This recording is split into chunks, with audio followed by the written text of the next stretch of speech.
Five. Hello everyone, welcome to the stream. Nice to see you people here. Sorry for the delay. We had some issues here and there of what do you call it, organizationatory nature. I don't know what the English adjective to this is, but Organizational. Organizational, thank you. Organizational, problems here and there. I also had like a different guest, an additional guest that could not make it today. So our roundtable is a little bit small today, like a very small table we have. It's also kind of reflected by the thumbnail I chose for the stream, which is kind of funny. But yeah, today we will discuss episode 7. It is, right? Called the Eye? I think The it is. Eye, yes. And yeah, I have a fantastic guest for this discussion today. And of course, people know him already, but the fantastic Geek Zone, aka Dan, Geek Zone, the fantastic voice of Geekdom, Dan. Welcome, man. Thank you. It's great to be here. And yeah, not to worry about the little name slip there. There's a lot of channels with the name Geek in them, so it's confusing. But yeah, glad to be on with you, and looking forward to having a fun discussion with you and with the chat. Yeah, maybe today I have a bit more time to focus on the chat, but yeah, as said, there is still the possibility that we might get an additional guest later, which would be awesome if somebody joins, but I can't promise it, so we will have to see if that works out. Sadly, yeah, this time stuff didn't work out as planned on my side, so that was a bit unfortunate. But still, I think we might have a fun little discussion about episode 7 here.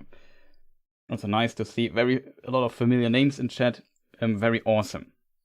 I would say before we start, so I had a user who had like a code for Xbox/PC Game Pass Ultimate, I think it even is, that he didn't need, and he donated it basically to me.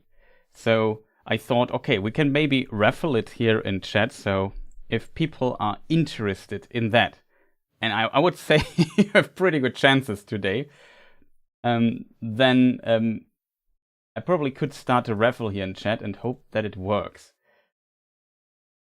So in theory,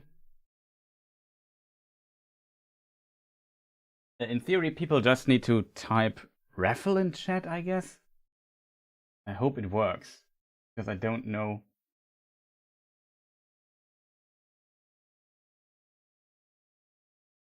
How it might work, but yeah.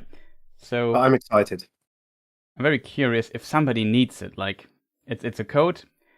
I have to get in contact with me to get the code, of course. I send it to you, and I hope it works. But it should. Shoutouts to the user. He said he want to stay anonymous. He want not to be named. I can't say the word anonymous. I think it's pronounced. You just did. Yeah, that's it. Yeah, very slow. My brain managed to get these syllables together there.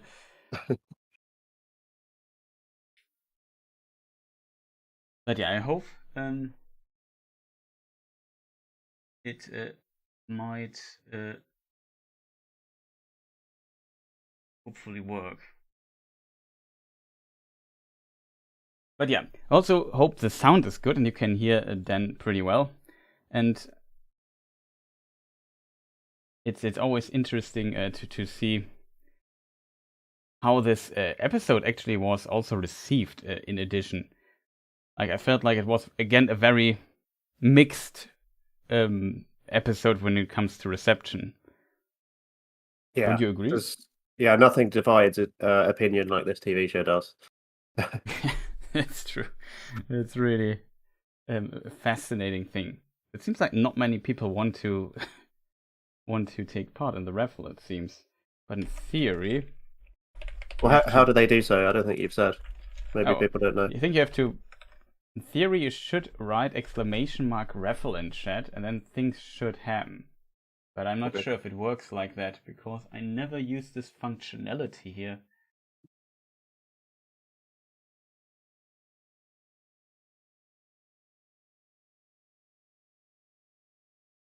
But it's always interesting. Also, I have to use another bot for it. Maybe there's another way you can raffle it off another time. Yeah, Twitter or something like that. Might also be a possibility. When a few people more. Oh, Priscilla has a raffle. But I would, as said, only if you need like a code for like Xbox Game Pass / PC Game Pass. I had no ideas. Okay, good. So exclamation mark raffle. I hope raffle. We like polls. We will do a poll in a moment and ask the question, what do people like? So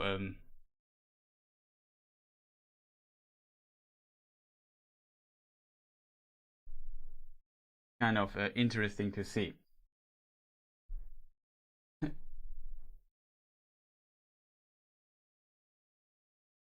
No, we can keep waiting. Maybe some poll. I can keep the poll basically going if that makes sense.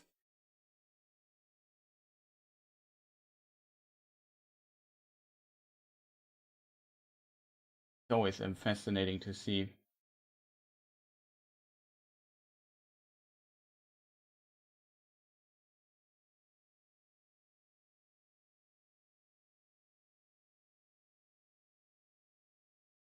Okay, so maybe I could start the poll in parallel, kind of, because it's independent of the raffle anyway.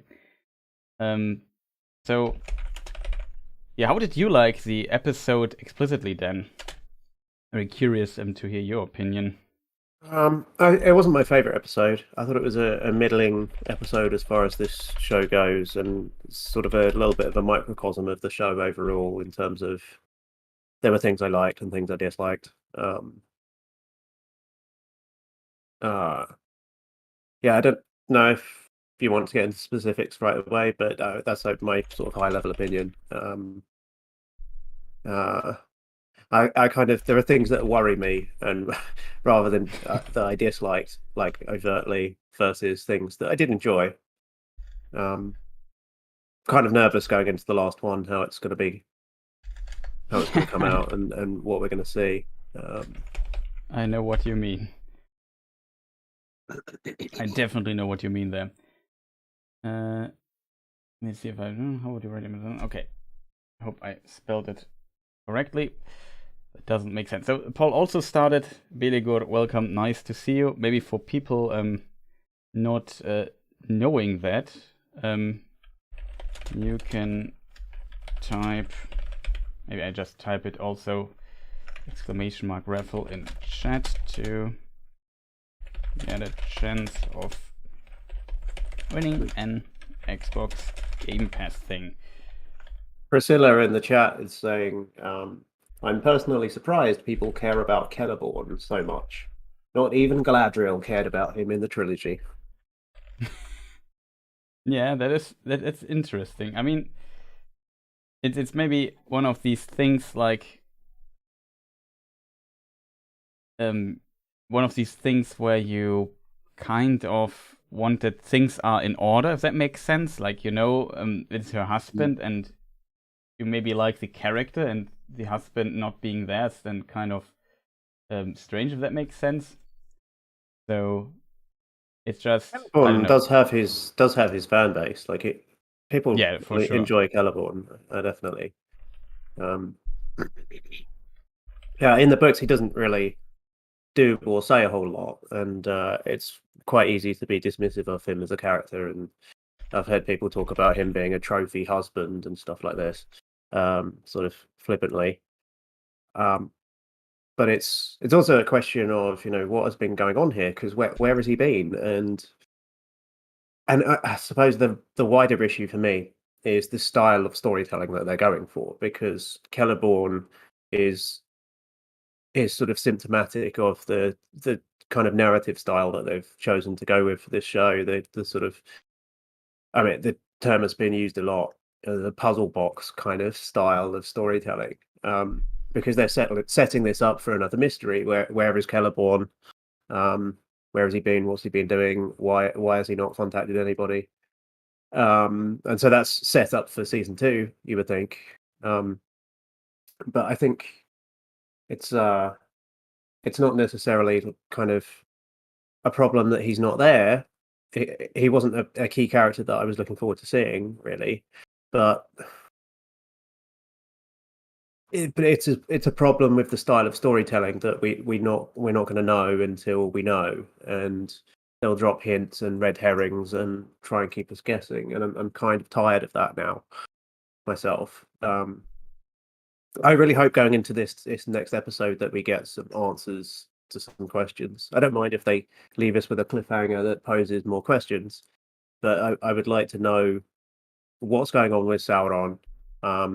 Where is the Meteor Man story going? What's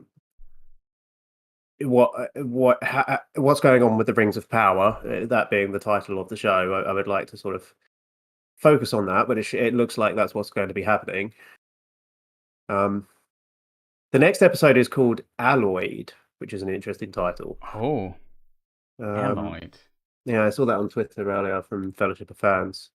So it seems as though they're going to be focusing on the alchemical process of making Rings of Power, or kind of the backstory that's going to feed into that. And it's an interesting title because with the Mithril stuff that they've been doing, which has been one of my big concerns about this first season, is the Mithril plot and how strange it is. Maybe they're going to be mixing Mithril with other metals. And if that's the direction that they're going in with this Mithril storyline, I think that's maybe a step in the right direction. Still don't really like the whole Silmarillion and a tree thing, but if we can forget about that and move on, then maybe we'll get to the actual story now. But we're right at the end of season 1. So yeah, I'm starting to already talk about the next episode, I suppose, because it's just coming out in a few hours, so it can't be helped. But I don't know if you wanted to go back to kind of specific topics from this last episode. I don't know what we're doing. Are we reviewing here, or are we just? We can just talk about whatever we want to highlight, because I already did a 7-hour analysis stream of this, so we don't have to go through every. Yeah, but I didn't watch that, Chris. So, what did you think of the last episode? I think you were probably critical, if I know you. Yeah, it was a strange one. Like I wouldn't say it's the worst episode of the show so far. Definitely not, in my opinion. But it definitely is kind of unfortunate because, as you correctly, or as you said, which I agree with, the show, like in episode 6 something actually happened. Now in episode 7. They said, okay, now something happened actually in the show. Let's not overdo it here. Let's just return to our approach of this, as you said, this mystery box or whatever you want to call it. Like, they just threw in a bunch of little cliffhangers. Is Isildur dead? What happens, or what has happened with Celeborn? And I don't know, who could be the stranger, and what's going on with these cultists and so on. And we are kind of supposed to be hooked by that. And I'm kind of curious what the answers to those questions are. But I would have wished that the story would develop a little bit further, if that makes sense. All the episode did was basically dealing with the aftermath of the outbreak of Orodruin. And for my taste, that was maybe not enough, if that makes sense. Though I think it was a solid episode. For example, the dialogue with between Galadriel and Theo, I liked quite a lot in this episode. It felt like almost like therapy for Galadriel, because she had to say now she had now Theo was the one who was angry and obsessed and wanted revenge, and now Galadriel had to be the voice of reason. Like, it's kind of funny that in parts the dialogue is very similar to what Elrond said to her. Like, Elrond also said to her, "It is over. Put down your sword," in episode 1 or 2 or something. And here she also said to Theo when he tried grabbing his dagger, "It's over," and so on. And it was. And then she does give up her sword. So. Yeah, she also does give up her sword. That's the next interesting detail. So I kind of like that there were details connected to the previous episodes, and we saw like parts of it mirroring it. But I was a bit, how to say. I just simply would have hoped for that Galadriel was like did a bit more, if that makes sense. Like if the story would have just did a few more things for us, like actually tell us, okay, what is going on. Like, I often feel like they write themselves into like a dead, no, not a dead end, but like to a position where they can't get out naturally, and now they have to basically do fast travel again to another location to progress the story further. And this fast travel and which character goes where has to be set up again. And this takes out the complete speed and flow of the progression of the story, if that makes sense. And that I kind of didn't like in this episode. Though, as said, I definitely thought the dialogue was more solid. I like Galadriel in this episode a lot, so that makes me kind of positive. But now to think that from the position where we are now in, only have 1 hour left to the conclusion of season 1, it's kind of worries me a bit as well. So I'm with you there, Dan, in this regard. But as said, I still think it was kind of a solid episode for the most part. But there were again some strange decisions, like putting Halbrand on a horse and letting him ride for 800 to 1,200 miles. That's like, he's wounded, and I think if I understood this correctly, his wound was sour or something like that. It was phrased. I think in German means it's entzündet or something. But that doesn't sound too good, at least. Let's put it that way. And I think what they were hinting at, or what we were supposed to infer from that, was that the wound has gone septic, which, you shouldn't be able to stay on a horse, let alone ride for hundreds of miles. So that was a little bit odd, and you certainly don't have to be a law purist in order to pick up on that, because we know that these places are a long way apart. exactly. They've been showing us the map all season, so it's like exactly. Like, if we, I'm even sure if I can show this properly on the map here, because I would have to resize it, which is difficult.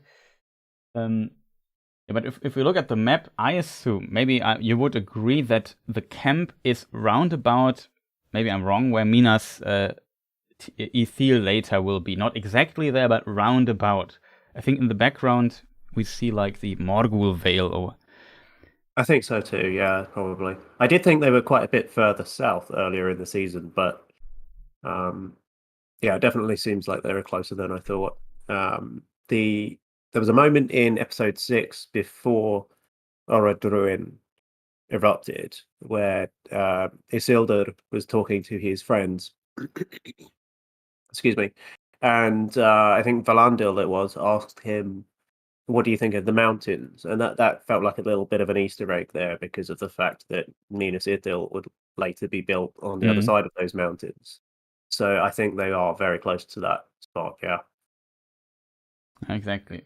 I hope you can see it here. I should be able to see it. Here in the background, my mouse cursor. This is a fascinating phenomenon. No, it doesn't work. So my mouse cursor is strange when I'm here. That has strange technical reasons. But I think this here might be the valley. Like, there's a Shadow of Mordor screenshot.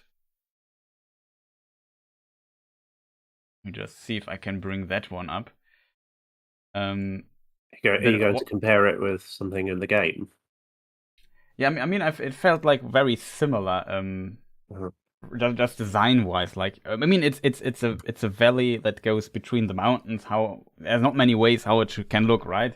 But I don't know. I found just for the comparison, because they maybe have seen the other works as well. Like, I feel like you can make an argument it looks distantly similar. I don't know if it's just me, but kinda, yeah, I can see it. So I felt like not bad, quite interesting. And that, of course, looks quite a bit like how it looks in the movies as well. Obviously, the movies, it's all become evil and green and glowy, but it's the same sort of shape of the structure. Yeah, exactly. So it's very interesting that it's the camp is there, and maybe I assume our good friend Isildur might also return there. Let me see if I find the scene. Well, they've left him behind, haven't they? Which was interesting. I didn't mind that. I've seen quite a few people criticizing the choice, that this kind of death fake out that they did with Isildur. Because I think we're not supposed to think that he's actually dead. I don't think that was ever, something that they were trying to convey. I think it's fairly obvious, even if you haven't even seen the movies. I think it's fairly obvious that they're not just going to kill that character off screen. So I kind of like where it put Elendil in the story. Because it gave him reasons to have a conflict and to have a sort of hero's journey at this point. Yeah, exactly. That's a very interesting thing, an interesting connection there with Elendil. Should he survive? Like, of course, we have I assume, which I don't know if I would like it or not, but it seems like they're really going for this Brego Aragorn scene, because Elendil lets the horse Beric is his name, right? Yeah, Beric, I think. Yeah, he lets the horse go, and it seems to like to know where it wants to go. So let me just see if I found the screenshot. Here it is. Of the scene. Here we see him riding into the distance, and he goes, I assume, in the direction of the mountains. So I would assume he goes straight back to Mordor, and maybe searching for his friend Isildur, and maybe he saves him. Like, I guess it's not hard to predict that this might happen. As you said, it would be really strange if they would, like, they have built up in the last few episodes Isildur so much, and now they would just kill him at the beginning of the episodes, like, I don't know, 10 minutes in or so. At the beginning, relatively unspeculative, and like, it's not very spectacular or very dramatic. I don't know, it would seem strange if he would be actually gone. So yeah, it'd be very strange. Yeah, I fully expect Isildur to show up in this episode at some point. I mean, maybe not. Maybe they'll leave it till season 2. But I do think that what will happen is he'll join up with the Southlanders before they leave, and then he'll kind of lead them towards Pelargir. I don't think we'll probably get very much of him or the Southlanders in this episode, because I think they've got a lot of other stuff to deal with. But I think that's what will happen. We'll maybe get one scene with them, and he'll turn up. Yeah, for sure. Like, the same with Celeborn in a way. Like, he also here, he's potentially dead, but Gladio just phrased it, he will never return. So it felt like, okay, he's probably is going to return, right? Do you have any good theory how this might happen for Celeborn? I've got lots of theories, but no evidence. I suspect maybe we'll get something where he has been a prisoner of war for many years. He's been captured, and something like that, maybe. That seems to be one of the most likely possibilities, because I can't think what could have possibly kept him away for such a long time. And I say a long time, but we don't really know what year we're in. So yeah, that's true. It's sort of a smart choice in a way, given that they have compressed the timeline to the extent that they have, and everything in the Second Age is all happening at once, and lots of things that didn't happen in the Second Age are also happening. The fact that they haven't told us what year we're in or anything like that is kind of a smart choice in a way, because it doesn't give you too much license to speculate, and they haven't given us a framework with which to work in like that. So yeah, it's unknown how long Celeborn has been gone, but clearly he's been gone for hundreds of years. So yeah, a long time. Either he's been in captivity, he's been a captive of the enemy, or he's gone somewhere on some long journey, and I don't know, maybe he's settled down and started a new family somewhere else, which would be very anti-Tolkien elf. But yeah, that would be. The only thing I can think is that he must have been captured somehow. Yeah, I think that's one of the things I could imagine, or another possibility.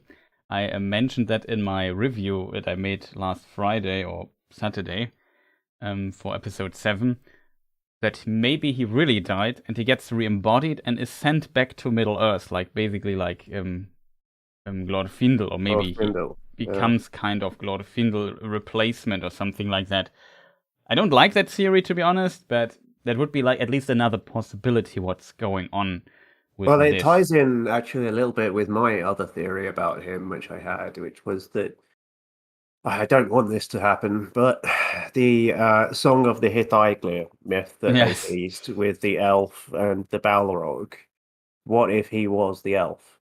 Yeah, definitely a possibility if he was the elf.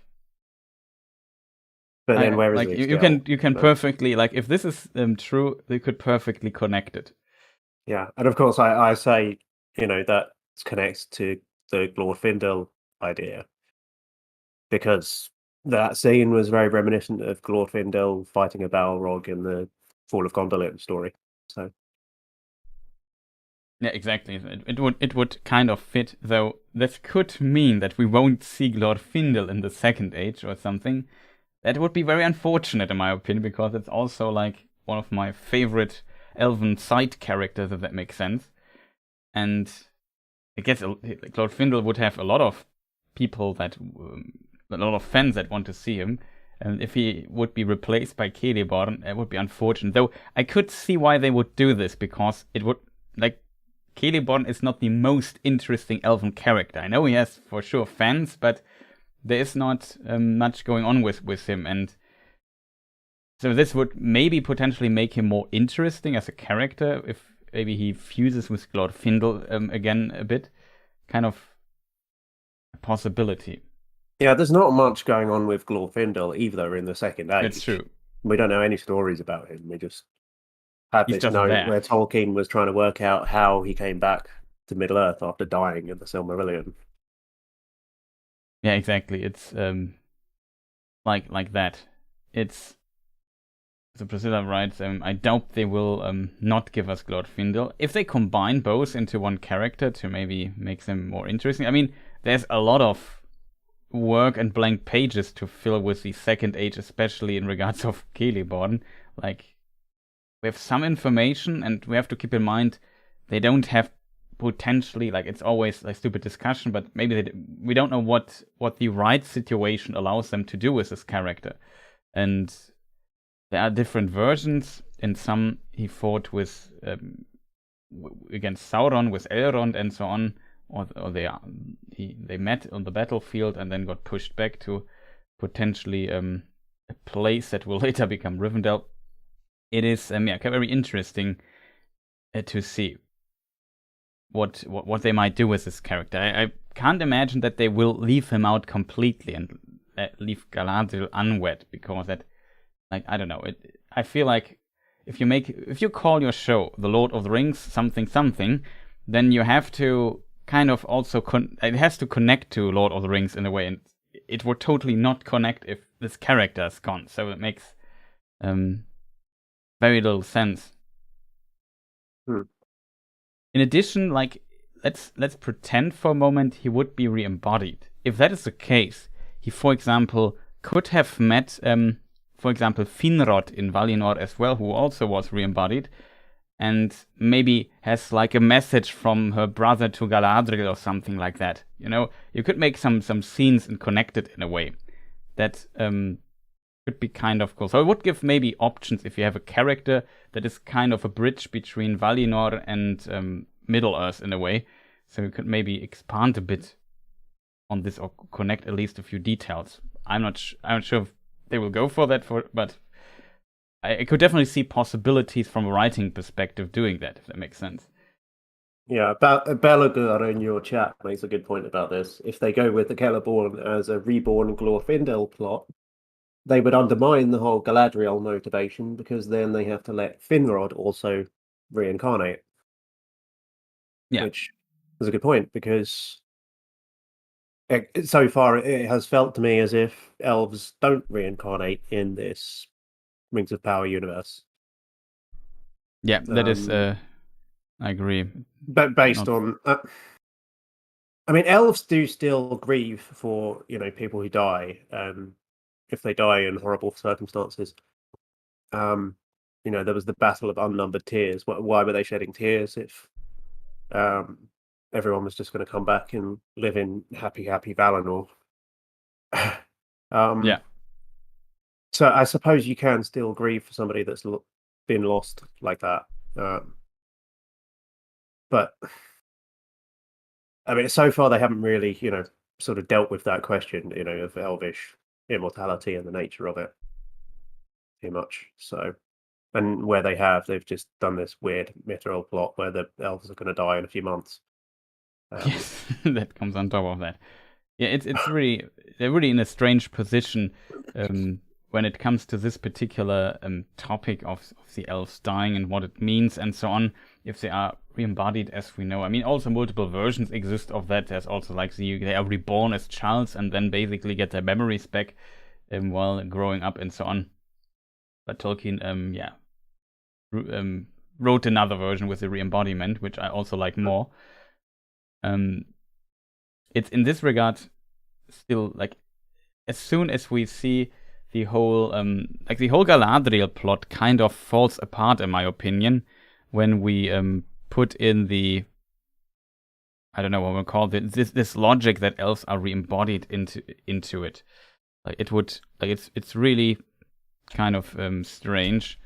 Like if we see this scene here where they go to this gate of Valinor or whatever that is supposed, the straight road. I'm not sure what exactly they wanted to depict there, but it falls apart when her motivation of her brother died and so on. She can just go there and her brother will be there, and she can maybe find peace there. So the whole motivation is not well worked out then. But I have to admit, though, that's kind of the unfortunate part of it, that from the writing perspective, the show so far did so many strange decisions and things that I can totally see that they will do this. You know what I mean?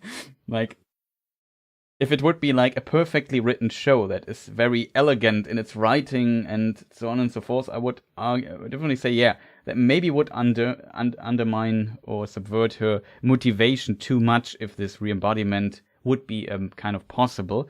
But I could totally see that the show doesn't care and still goes for it. Yes. Yeah. I can't vouch for, the quality of like the internal logic of what we're going to see, necessarily. I mean, in a way, it is kind of fascinating that like I try to really forget that this even happened and just think, okay, my Galadriel is for me now only the Galadriel that we see in episode or after episode 5. That is the Galadriel which I can kind of live with, and the Galadriel from before that I want to kind of forget for the most part. So I wouldn't care too much if they go for that route, to be honest, on a personal level. But yeah, as Billy Gore said, it would be problematic. I don't mind that Galadriel started off in such a dark place, but there are scenes that I would like to forget, like her threatening to kill Elendil. Excuse me. Stands out as a real WTF moment for the character. Definitely, that was really a strange one. May I find the scene for it? Exelion of the Fountain in your chat was saying earlier, Glorfindel will definitely not be happy if Rings of Power cuts his hair. Yeah, that is true.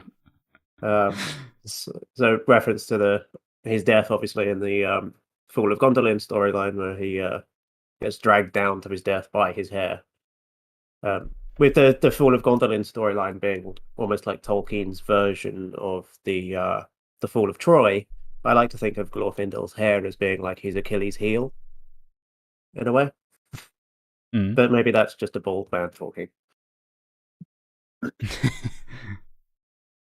Yeah, but definitely interesting. But I agree with you. This scene was really annoying, like completely off in my opinion.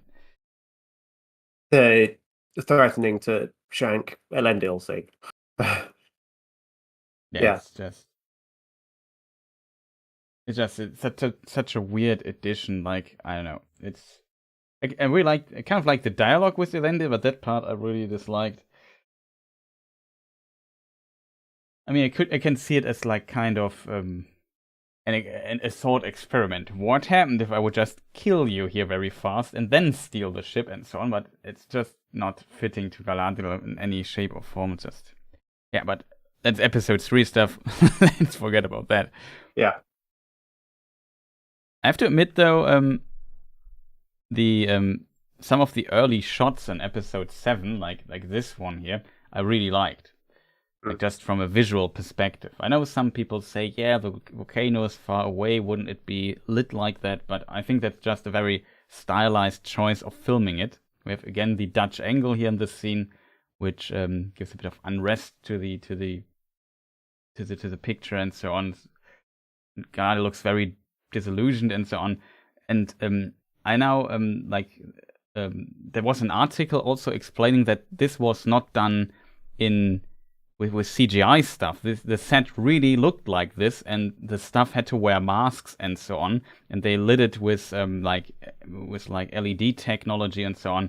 So really impressive. They went like with a lot of effort here. It's kind of mind blowing in a way for me that they in some parts they completely fail, but stuff like this here is so impressive at the same time. It just kind of I don't know. Kind of feels wrong at times. Well, yeah, unfortunate is the better word. On the point about the realism of the volcano, how far away are they, and should they be seeing this kind of scenery? And also on the question of, on the other side, the question of should they all be dead? I kind of, I'm happy to wave my hand at that a little bit. I mean, on the one hand, that like, stories like this should have a kind of internal logic, and they should feel realistic and real to the people watching them and so on. But also, we are witnessing the creation of Mordor here. So it should feel like a mythological event. It shouldn't feel like a real world eruption. It should feel like something more. So I don't know. I didn't have a big problem with the way that the eruption or the aftermath of it was handled, and I also really liked the cinematography in the opening scenes and the color palette. And with the last episode being called Udun, I sort of liked the hellish feel that we had at the start there. Yeah, because that eruption is basically the starting point for the Black Land of Mordor. It's going to only spread and become worse, and that volcano is going to continue to erupt for hundreds of years.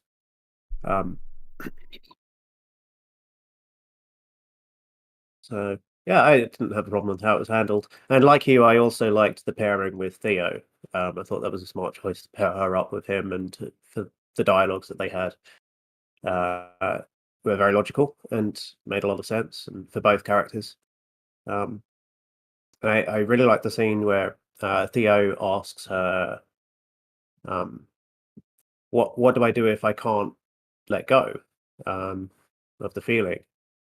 And she sort of doesn't have an answer, and then she sort of says, "Sometimes we have to trust that there is a higher plan," and that was very Tolkien. As much as a lot of the narrative structure doesn't feel very Tolkien, in ways, some of the themes in certain parts of this show feel more Tolkien than any other adaptation to date. So it's a very mixed bag, and it's a confusing thing to try to talk about. But yeah, I did really like some of those dialogues. They didn't stand out to the extent of the Adar dialogue the previous week, but I did really like some of those dialogues with Theo. Yeah, it's really it's really kind of refreshing. I like the whole section with her and Theo, as you said, and I fully agree. Like, there's some parts, especially in this dialogue again, very Tolkienian, that she says, yeah, we can't see sometimes the designs in this, and but we just have to live with the thought that there are greater powers greater than the evil, and that they might have the right idea what should happen. We have to trust them, and so on. It was very Tolkienian. Also, Priscilla, sleep well. Thank you for joining. And yeah, as a result, it is really strange that they can't keep this level, I feel, in a lot of other scenes, and often do really strange stuff. We discussed this in earlier discussions with other creators, and I think we talked also about this then, that sometimes it feels like different persons wrote different sections, and some are just better at their job than others. Also, I don't want to criticize this on such a harsh level, but it's so unfortunate. Like, you see the potential, and it's kind of, sometimes they go in the right way and say, yeah, more of that, just, and then a few scenes later they just fail a bit again at other parts, and it always is a bit it's very difficult to understand what's going on, like where the problem sometimes is. Some people say that I don't know, they have no idea and whatever, but that's definitely not what I see here in this regard. Also, like the Honey Bun Empress says written by committee. I think that's exactly the words that I was thinking when you were saying that. Feels like a show that's been written by a writer's room without the consistent vision that it needs. And I think ultimately, unfortunately, the problems with this show stem from the showrunners rather than the writing room, actually. Yeah, that's definitely a possibility. Like, it's another cool scene here was when Theo asked Galadriel if she killed many orcs, and she said, yeah, a lot, or many or whatever, and he says good, and like a moment ago, like she wanted to basically wipe out the complete orc race from the earth and Adarlas so he can see it, and like here he says, no, it's not good, maybe we should not make these terrible deeds of killing, we should not call them good, and so on. So she definitely learned her lesson really, really fast here, and it kind of feels for me a bit that they might, or they should have, I don't know, maybe they needed a bit more time for what they tried to tell here. In this regard, I often think, even though I really like the Harfoot part, kind of, but it for the main story so far, at least, it did not very much, to be honest. And maybe it would be smarter to add them in a later season or so that they can focus like only on Elrond, Galadriel, and the Southlands, and maybe have a bit more time to develop all these details a bit better throughout the episodes. I'm not sure if that would have helped, to be honest, but it's it's just so strange. I often think, as somebody said, as we said earlier, that it's kind of just set pieces that are kind of like, I don't know, isolated from the other set pieces, and then it's like a chamber play that happens in this set piece, and then they move to the next one, but these set pieces are never really or rarely well connected, if that makes sense. It often feels like, okay, we have now a checkbox here, we have this set piece done, we have to go to the next thing, you know what I mean?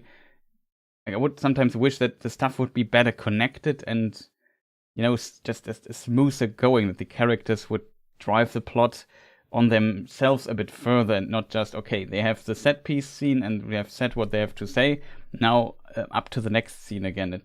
As a result, it never feels really organically what they do, except maybe for the Elrond and Durin plotline, because I think that works relatively well in the show.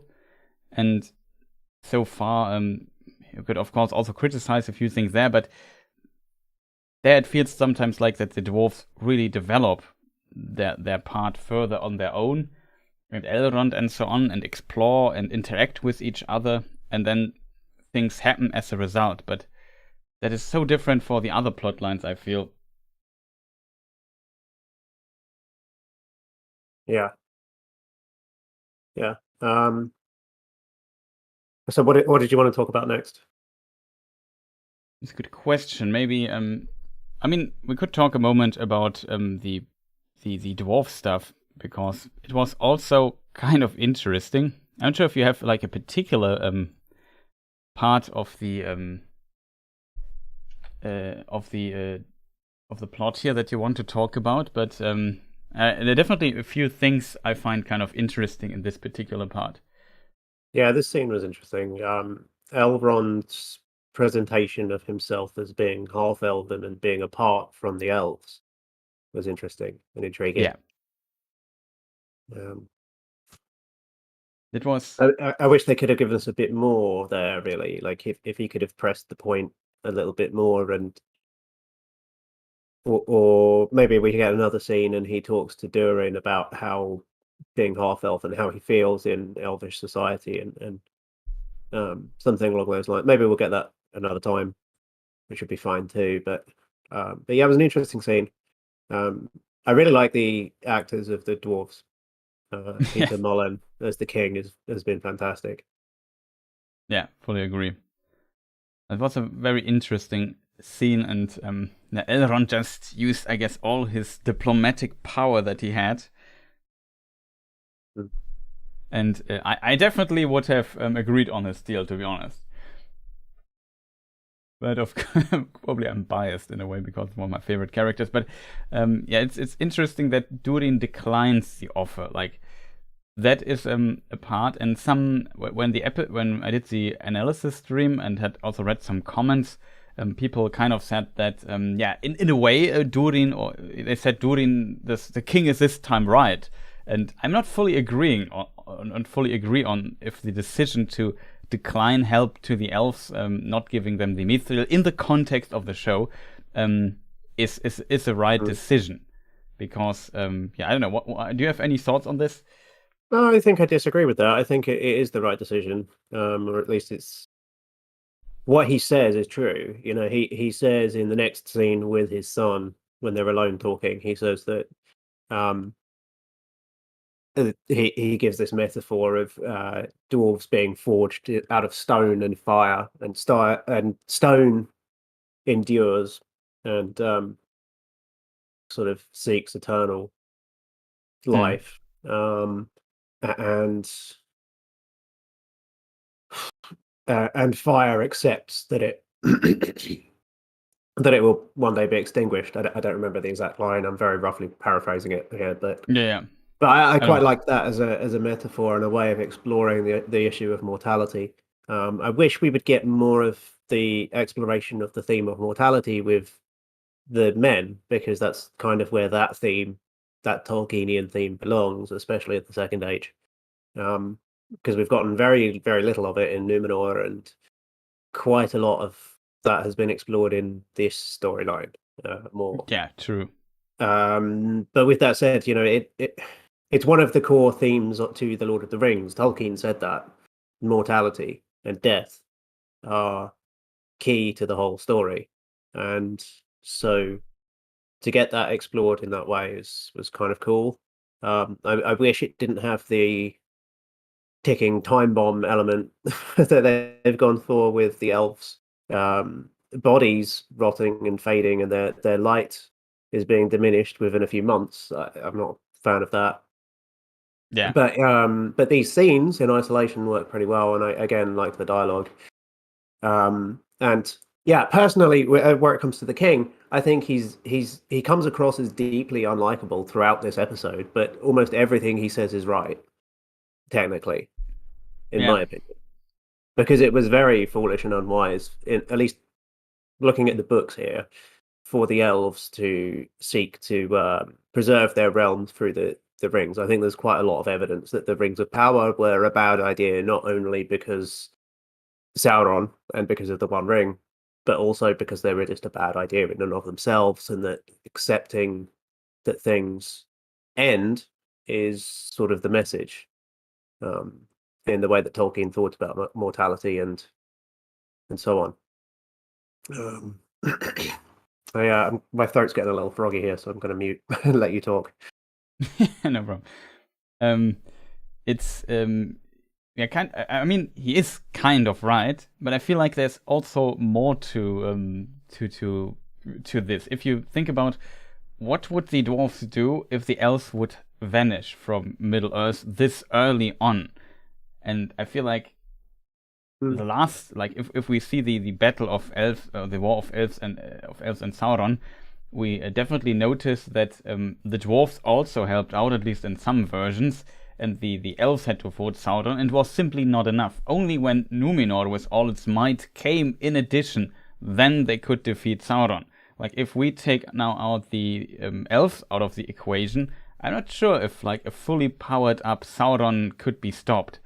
That is, in my opinion, very difficult to achieve for the dwarves alone. And in this context, I feel like that, like if the consequence is that one of the or that the elves have to leave Middle Earth, and then the dwarves are with a few men in the south or so on their own against like a powerful upcoming foe like Sauron, then I feel like it might have been wiser to really try to give, or at least find a solution how the elves could get their mithril. Maybe let the elves mine their mithril alone, and so you don't have to risk lives of the dwarves or so on.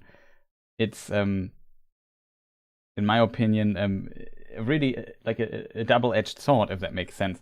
Of course, we know where this might lead, but from the book's perspective, the Balrog becomes only a problem in 2,000 years into the Third Age. So they can mine, let's pretend we are in the year, let's say 1,000 Second Age. They could, and they would stick to the, I know they probably won't stick to the book chronology, but let's pretend they would do. They had 4,000 years or 4,400 years of happily mining mithril there before something terrible happens. So that's kind of quite a lot of time in this context. And on top of that, like I mean, it's a lot of ifs here. I agree. I agree on this, but let's pretend that Prince Durin becomes King Durin and starts mining mithril, or I don't know, the brother of Prince Durin becomes the next king, or whoever. Like at some point, somebody will mine this mithril anyway. So, but then maybe then the urgency is not there. And the elves are already gone, and you have now a very powerful rising foe in the east or in Mordor with Sauron at some point, and then you basically can't defend. So the decision is here basically, okay, I just delay the mining of mithril for a few generations maybe, but and I get rid of the elves from Middle Earth, or I get the elves and don't delay. Like I feel like it's definitely a tough decision. Don't get me wrong here, and I can totally understand King Durin here in this scene and in his decision. But I also feel like it's more complex in a way that it's really hard to foresee for these characters here, and that makes the scene, in my opinion, very interesting. And also the outcome of it, what might happen. I mean, of course, we have this show that violates the timeline quite heavily, so we don't know where they will go with this idea. And they also showed us the Balrog as, yeah, the king is right, because the Balrog is down there and he will wipe out Khazad-dûm. But of course, from the book lore perspective, we also know that mithril was also a very important part of Khazad-dûm in the Second Age and mining it. So that is very interesting. Of course, you are completely right. There's also the component of the Rings of Power, and you could see it as like a mistake for the elves to use those Rings of Power and trust Sauron. But in a way, I guess let's pretend like the Rings of Power haven't really worked on the elves anyway, and he could have also maybe, I don't know, I'm not sure if Sauron could have forged the Rings of Power himself without the elves, and then gifted to the dwarves and men like he later did. But yeah, I don't know. There's a lot of ifs, and it's very interesting to think. But I think it's a very complex storyline in this regard, and it of course also shows just the genius of Tolkien, in my opinion, that he really managed to set this up so well with just very little text, basically. I find this really fascinating. Yeah, the fact that we can have conversations like this about the nature of the Rings of Power and so on, kind of. I'm not saying this just to defend the show, just to be a shill or anything like that, which I think I've been reasonably and offered level criticisms of it like throughout, but but like the fact that adaptations like this exist and give us the vehicle to have conversations about the source material, I think is actually is useful in a Yeah, sense, as a thought experiment about the Rings of Power. Um, as I say, I mean, I think I going back to this scene, what the king says here, um, he he sticks to that metaphor and he talks about how for the elves their time has come. yeah, Um, I mean, we know that their time won't come for quite some time still, and we'll see how that plays out in the show because maybe it's a lie and it's a smokescreen and somebody who's kind of already corrupted Celebrimbor. But what he actually says in this scene, I agree with. Like sticking to what he says. Um,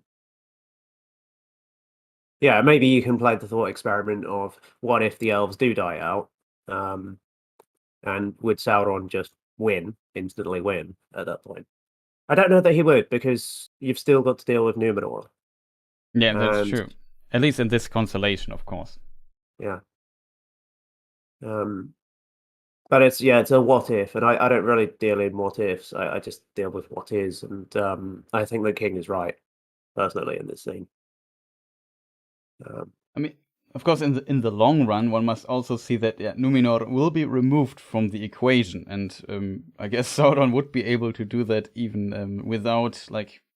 It's just a matter of time in a way. Like I guess doom is upon the dwarfs, one way or another. I feel, but though it still like takes a very long time and a big turn for the dwarfs to then actually return to Khazad-dûm after the incident with the Balrog with Durin Spain in the Third Age. So there is definitely like a component to it. So as said, I can completely understand, and technically he's kind of right, but I like that he's also kind of not right, and it's not, in my opinion, that easy to see. That's a kind of very interesting nuance to this scene, which I would say it makes this very interesting to follow and see what is going on. It's like I really like these scenes here again with Elrond and Durin, and I liked how much diplomacy and in German we say Fingerspitzengefühl, which means I don't know, like feeling like. Let me just look up what it means because I think it's important. Maybe somebody knows in chat. Sensitivity is maybe a good word. Yeah, tactfulness. Yeah, he goes into this conversation, and he even bows to the knees to the king, and really tries to convince him because he knows he really needs his help. Else the elves have to leave Middle Earth, find it, or they are gone.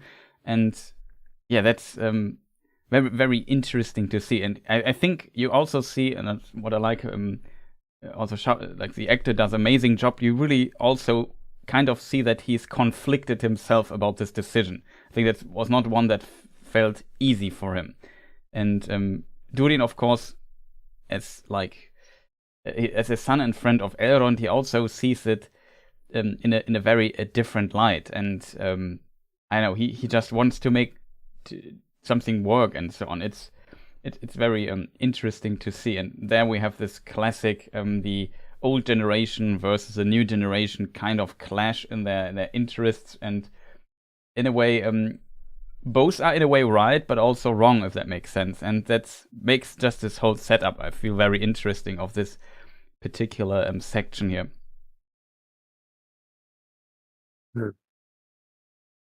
Should we carry on talking about the dwarvish plot here and move on to the later scenes a bit? Yeah, we can do this. Because we get a couple of really interesting scenes with Disa as well in this episode, and some, especially in the second one, we get some big red flags from her, and she's been quite likable so far. But she seems to be ambitious to the point of, like, how can I put this? Sort of almost sort of Over-ambitious. self-destructiveness, really. She's egging on her husband to, disobey his father, and ultimately, we know that the Balrog is down there. The Rings of Power, possibly not the best idea. B, and his concern, of course, is the safety as well of the miners and so on, and we've seen that is an issue. And so for her to say one day you'll be in charge and that you will mine Mithril and so on, and especially in the terms that she puts it, especially in the second scene, was a bit surprising, but a bit interesting as a development. And yeah, she's been mostly quite likable thus far, especially her, friendship with Elrond as well. She was his way in, really, wasn't she? Because he managed to wheedle his way into his home to apologize to her in person, and she says stay for dinner and everything, and they have this kind of connection like that. But yeah, a little bit worried and concerned about these two now, because you look at some of the other characters that we've had concerns about in the past, like Galadriel and her kind of rage issues that she has, and the PTSD and the threatening to kill Elendil and so on. She's been trending upwards the last couple of weeks, whereas these two, I'm not so sure. I still love watching them, but yeah, her kind of brazen ambition is something that Tolkienian characters usually end up being punished for. Yeah, that's true. But yeah, it's kind of difficult to understand her motive for me still.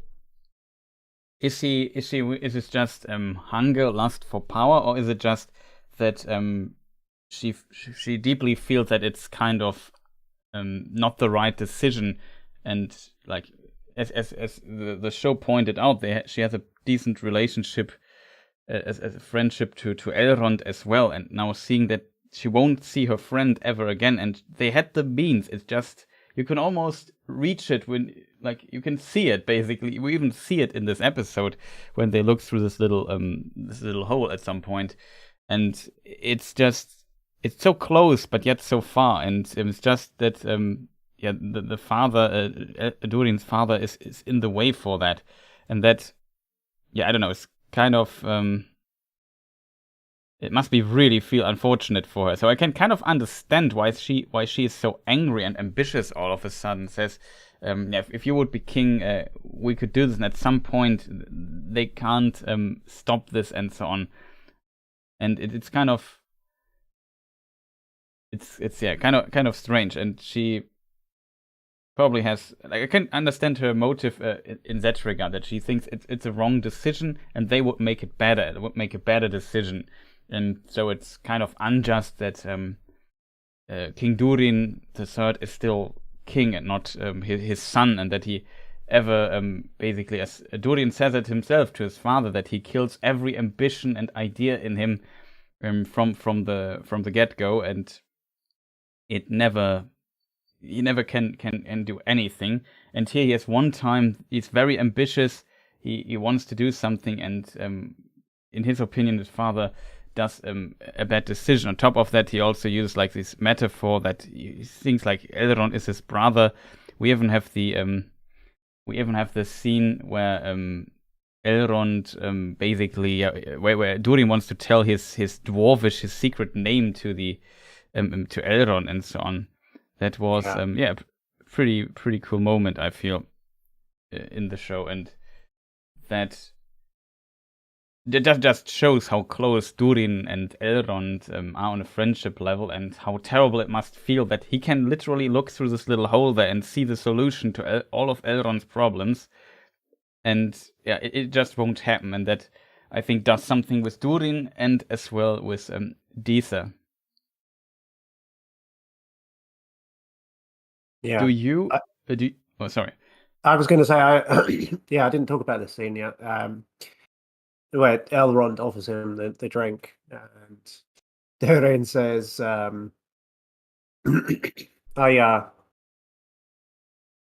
need to keep my discipline, and they kind of have this banter where it transpires that Elrond tells him that that he threw the contest that they had breaking the rocks, which of course we already had guessed as viewers, but it was quite a funny, nice moment. I really think that actor playing Prince Durin is really really nailing it. Actually, Yeah, he 100%. expresses a lot of emotion through all those prosthetics really quite well. Yeah, that must be really difficult. I could imagine. I think the actor from the actor of Gimli also said this, that it was really a challenge for him to do the acting through all the prosthetics and so on. We've got people in the chat talking about Hobbit feet. Do hobbits have big feet or not? Was a question. That's a good question, I think. Rosie Gamgee is saying they only had big feet in the movies because of the prosthetics. I'm not sure that's necessarily true, because the brothers Hildebrand always used to draw them, paint them with large feet, and that was well before the movies. So I think it probably comes from artwork. Yeah, that's more so definitely a than the possibility. movies even. I think the movies were inspired by a lot of the artwork, especially the artists that they hired, of course, but others as well. And never, I don't think it's ever specifically said anywhere in the books that hobbits have big feet. It is said that they don't like to wear shoes very often, or that they don't always wear shoes, at least. Yeah, I'm just trying to find it out. Currently, I remember there's like a description in the prologue of the Lord of the Rings book. Yeah, Ecthelion of the Fountain, yeah, exactly, is saying stores do. Yeah, it says in the Concerning Hobbits prologue that the stores don't wear, or are accustomed to not wearing shoes. There are also Tolkien illustrations where it's specifically said that, it's specifically said, they're depicted with shoes. Like there's an illustration of, I think, Bilbo wearing shoes that Tolkien drew himself. That's right. I remember that.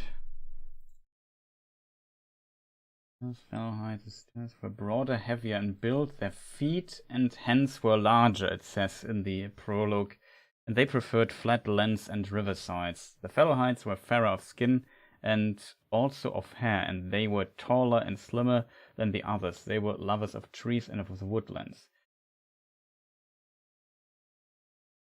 The Halfwoods were browner of skin, smaller and shorter, and they were beardless and bootless. Their hands and feet were neat and nimble, and they preferred highlands and hillsides. Interesting.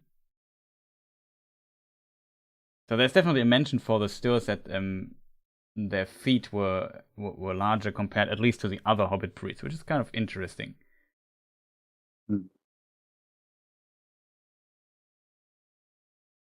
But the stores having larger hands and feet than the others doesn't mean that that's all hobbits by any means, because I think the Harfoots are also said to be the biggest of the three clans, if I'm remembering correctly. Yeah. Let me see. Somebody wants to post a link to the Hildebrand illustration. I hope that works. Maybe it won't. Nick Palazzo is a friend of mine, by the way. He's You Nick should from have now the permission to post a link. The Film project. So yeah. Hi Nick, by the way. It's nice to see you. Yeah, hi Nick. Nice to see you. Yeah, I had him on my live stream several weeks back. Ah, cool. very curious to see. Also like that this feature exists in the bot here.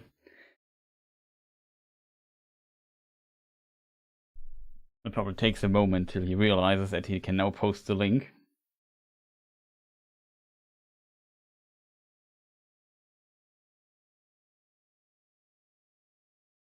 But yeah, it's definitely like there's a lot of artwork and so on that might have inspired some ideas and scenes. I feel like a lot of Ted Naismith's artworks also inspired the Peter Jackson films at times, same as the Ralph Bakshi film. So yeah, Ted Naismith was the sort of uncredited third artist that they hired. They didn't ever hire. But they wanted to hire him, but he declined, if I remember correctly. And they definitely used some of his images for inspiration, though. You can really see it. 100%. If you look at them side by side. Yeah, it's in that regard very interesting. I'm not sure how long I set the timer for the post permission, link post permission thing. Okay, it's 2 minutes. So after the bot posted, you have 2 minutes to post it. It's getting close. I can give you the permission again if you want, though. So, what did you think of the Balrog reveal in this episode? Or kind of teaser that we saw at the end? Yeah, I don't know, to be honest. I kind of like have several thoughts on this. On one side, I kind of liked how it looked and I felt it was kind of cool. On the other side, I was a bit sad that they didn't go for like a version of the Balrog that is very different from how the Balrog looks in the Peter Jackson films. So like there's definitely debate on how you could depict a Balrog. So it was again basically a Peter Jackson Balrog, and I feel like we have to give credit to the team of Peter Jackson that the Balrog in the original films 20 years ago still look very good, especially the close-up of the Balrog's face looked always so, like, it looks so good. I wouldn't even say it looks better than the Balrog we have seen in Rings of Power. So that's just really impressive work they delivered. And it's not like the Balrog looks bad or anything. But yeah, that was one thought I had. And on the other side, yeah, I don't know. The Balrog is not a topic of the Second Age. So I don't know why they show it. Like, what is why make this scene if he doesn't play any role? Like, if he's just, like, there's a possibility that they show, okay, there's a Balrog down there. We see the leaves starting to burn. We have seen this scene in a trailer already. And maybe the Balrog says, okay, now our leaves are coming here in my home. I maybe go a bit deeper into the mine so I can watch Netflix in the meantime without getting disturbed. And it's, I don't know. It's a possibility that we won't see him again, but it's also a possibility that they maybe move the destruction of Khazad-dûm several thousand years into the past. So that I don't know how I feel about this. He'd be watching Amazon Prime, would he not? Maybe in this case he would maybe watch Amazon Prime. That's true. He's digging deeper and watching The Boys. Yeah. That's that. Maybe you got some ideas from that show as well. When later fighting the dwarves, I don't hope for the dwarves though. But yeah, it's kind of it's a strange scene in my opinion. Like it's too prominent in a way. It's the second time we see a Balrog in the show as well, and yeah. I'm not sure what to make out of this particular scene. Like, is it just that okay, the Balrog is actually there, and it's kind of like it kind of underlines what King Durin has said, that we won't go there. Something is, I don't know, in these old mines, the rock is not supporting. It's dangerous there, and so on. I have a bad feeling coming from this direction. Maybe we shouldn't go there. And it just show, yeah, he's completely right. There's this Balrog, and he would totally wipe the complete kingdom if they disturb him. So good call by Durin. Maybe it's also a scene like, okay, maybe they will later mine Mithril, and this scene basically led to the Balrog, like I said, moving deeper into the mine, so they won't find him should they ever try to go there, especially if you have seen how long this leaf had to fall through these tunnels to actually reach the Balrog. So he was already pretty far away from all of that. So I'm not sure where they will go with this particular scene. But I guess I could see it as like a wow scene. There's a Balrog in the show for like a fan service moment, if that makes sense. People are obviously, anytime you mention Balrogs anywhere on the internet, people are debating about the wings issue in the chat here. I'm going to read some comments out. Yeah, that's true.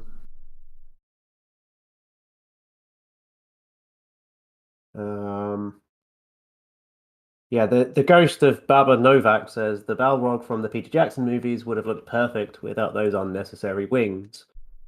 Exelion of the Fountain says Balrogs have wings but cannot fly. Nick says Balrogs have shadows of wings, not actual wings, which is kind of my take on it, really. Like the simile that Tolkien uses, he describes a shadow that is like some wings. The Balrog in that scene in the show did seem to have wings. You can see they part as we kind of pan in on him. Maybe I can show this little clip here from the Balrog. Like if I play it here, you see it opens. Hard to see. Maybe I should brighten it a little bit. Oh. It will probably take a moment till I find the right filter for that. Or maybe I've applied him already. I think if you can play it in slow motion, we'll see that. Maybe that helps. Oh, it's not what I wanted to do, but yeah. This is the scene, and here see it now in real time because it's difficult to play it in slow motion here in this program. Okay. But yeah, you kind of see this. I mean, it is a shadow, but it's also like here you see something pretty solid here. Yeah, left and both. Right. Yeah, they look like physical wings to me. And here's maybe how the rings are connected to the back of the Balrog. Yeah. JP says that depiction of the Balrog is 100% Peter Jackson's Lord of the Rings, and they ripped it off shamelessly. You could say that, but they both hired the same artist. Yeah, that's true. Like it's the same. It's John Howe, so it's John Howe's Balrog, not Peter Jackson's.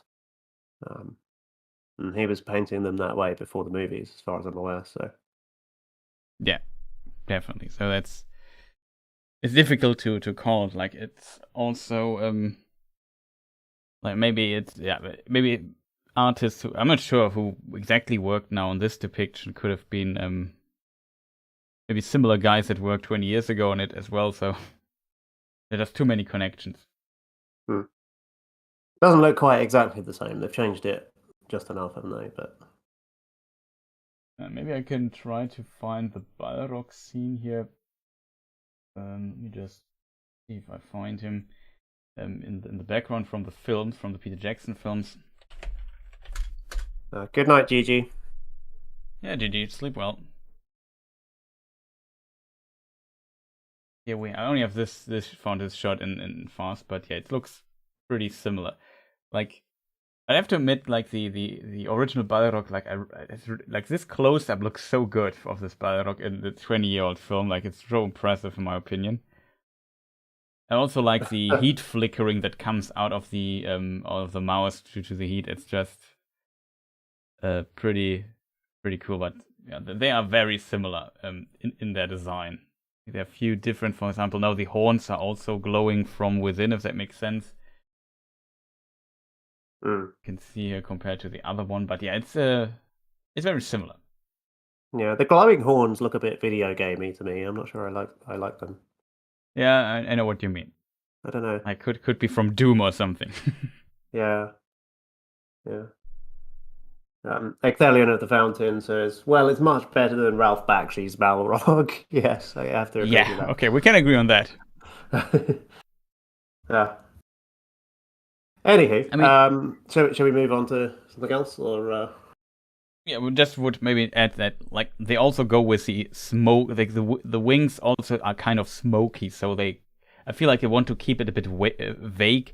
I guess if you look at frame by frame, you can see that there is some actual wings there, but it could also be just smoke or shadows or whatever you want to call it. And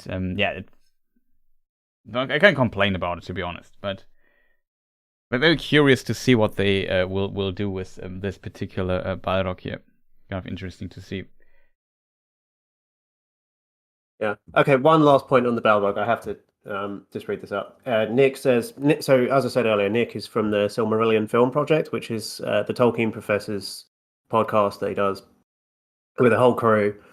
Nick being one of the co-hosts, who they have an entirely fictional adaptation of the Silmarillion that they've been developing for several years now, where they break down casting and locations and costumes and all sorts, and also write scripts. And so Nick is kind of, I think, in charge of the script writing. And so he says, Film fixed the Balrog wing issue, of course. Balrogs had wings before they fell and became demonified. Now only the shadows remain. That's workable headcanon, I think. Yeah, that's true. I mean, there is also there are all kinds of interesting hints towards the whole Balrog problematic, if they have wings or not. I forgot where it was, but there's I always thought it's in the Silmarillion, but it's not, so it might be in, I don't know, War of the Jewels or something, or Morgoth's Ring, that they I think when Morgoth was attacked by Ungoliant, you can basically read that they that they got there with winged speed. So maybe they had wings and could use it to speed up or something. You can make so many arguments for that. But it is, of course, always a difficult topic. But I also more on at least in this form here, they don't have wings. And maybe just shadows or so, or at least they can't fly. But I don't mind this particular depiction. I'm sure there's an artist who has a pretty cool one where they don't have wings and are just basically fiery big persons, I wanted to say. And it's with like the sword and so on. I sadly don't have permission to use the artwork, so I can't show it here. But yeah, it's always an interesting topic. Also, I've completely lost track of time. Okay, we are still kind of have a bit time left, so I feel like we have a few things that we might still discuss. Is there anything left? Like, we discussed Galadriel for quite a bit and the Southlands. Yeah, we haven't talked about the Harfoots or the Mystics or the Meteor Man at all, really. So shall we do that? Yes. Shall we directly start with the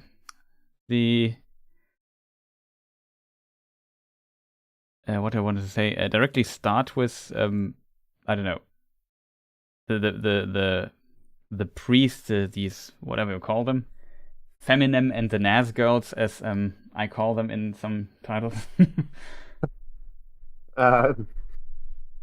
Well, I think they're referred to as the Mystics in the soundtrack, so that's what I've been calling them. Okay. They're the Mystics. Okay, I should maybe keep this. I just they have names as well. The main one is the Dweller, I think. Yeah, the Dweller. I don't know which one's which out of the other two, but yeah, I know. I found it out. This is, like I said, the main one. Feminem is the Dweller. This here, who always reminds me of Elden Ring, of Melania Blade of Mikola, is the ascetic, and she here with the now holding the staff, it looks, and she also holds a plate in the other scene, is the nomad.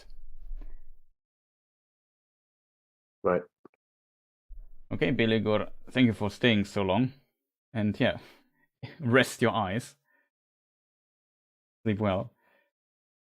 But yeah, it's kind of interesting to see. Like, there are a lot of fascinating details that we also found out, I feel, before in these scenes.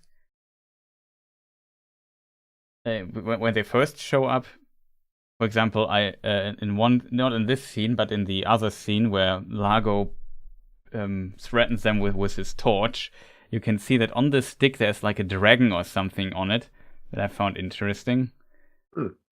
This No, we can maybe show it in a moment. This thing here looks like an eye. So yeah, so that I did note. Yeah, it does look like that. That's the reference. Then here's like I don't know, the face of a creature or something like that. It's hard to see on this, and it has like what do you call this in English? In German, we would say Stöpsel, which is a funny word in my opinion. A plug, yeah. I don't know why I can't remember this word. There's a little plug in this thing here. Maybe if I find the other scene where we see them from the side, maybe I just search it. We can see it a bit better. I have no idea what it means, but there is a scene where this plug is missing. And that I found kind of strange, I have to admit. Maybe it's a continuity error. Yeah, it could. Of course, it could be. But maybe there's like a strange reason for it. Let me see. There is a scene where you see it from the side. This little weird facing. Yeah, where she touches the fire. Let me see if there's... Maybe we are lucky and there's a focused scene of it. No, not really. I'd say that is probably the best I have. But yeah, here you see like this is like a head. Here the eyes and so on. And in its mouth, there's like a little plug for whatever reason. It's kind of interesting. This particular detail, and in the other scene where we see these these mystics the first time. Oh no, I just saw it a moment ago. Now I don't see it anymore. Like I made in my program, I make like tons of markers where so I can see find these scenes faster. But now it's so many that it's difficult. I can't remember which episode it was. Here it should be. Yeah, here in this scene, we see, like here it's missing. Kind of fascinating detail. Don't ask me what it means exactly, but maybe, I don't know, there's something stored in it or so. Maybe. Really hard to tell. Oh. Huh? What just happened?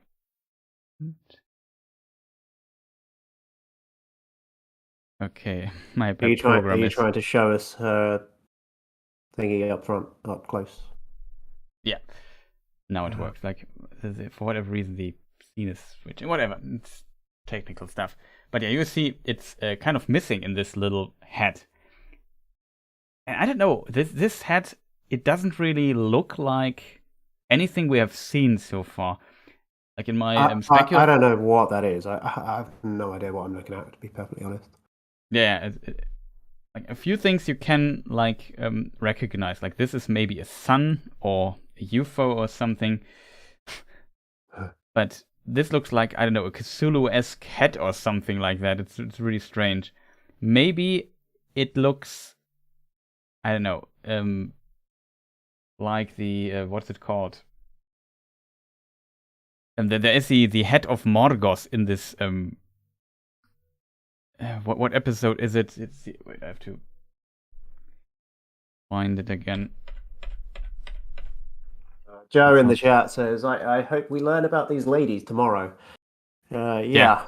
Me too. I mean, we know that they're at least going to have lines in this episode tomorrow. Yes. So it's definitely progress. I mean, they've been very creepy, but we haven't learned anything, and it's a little frustrating.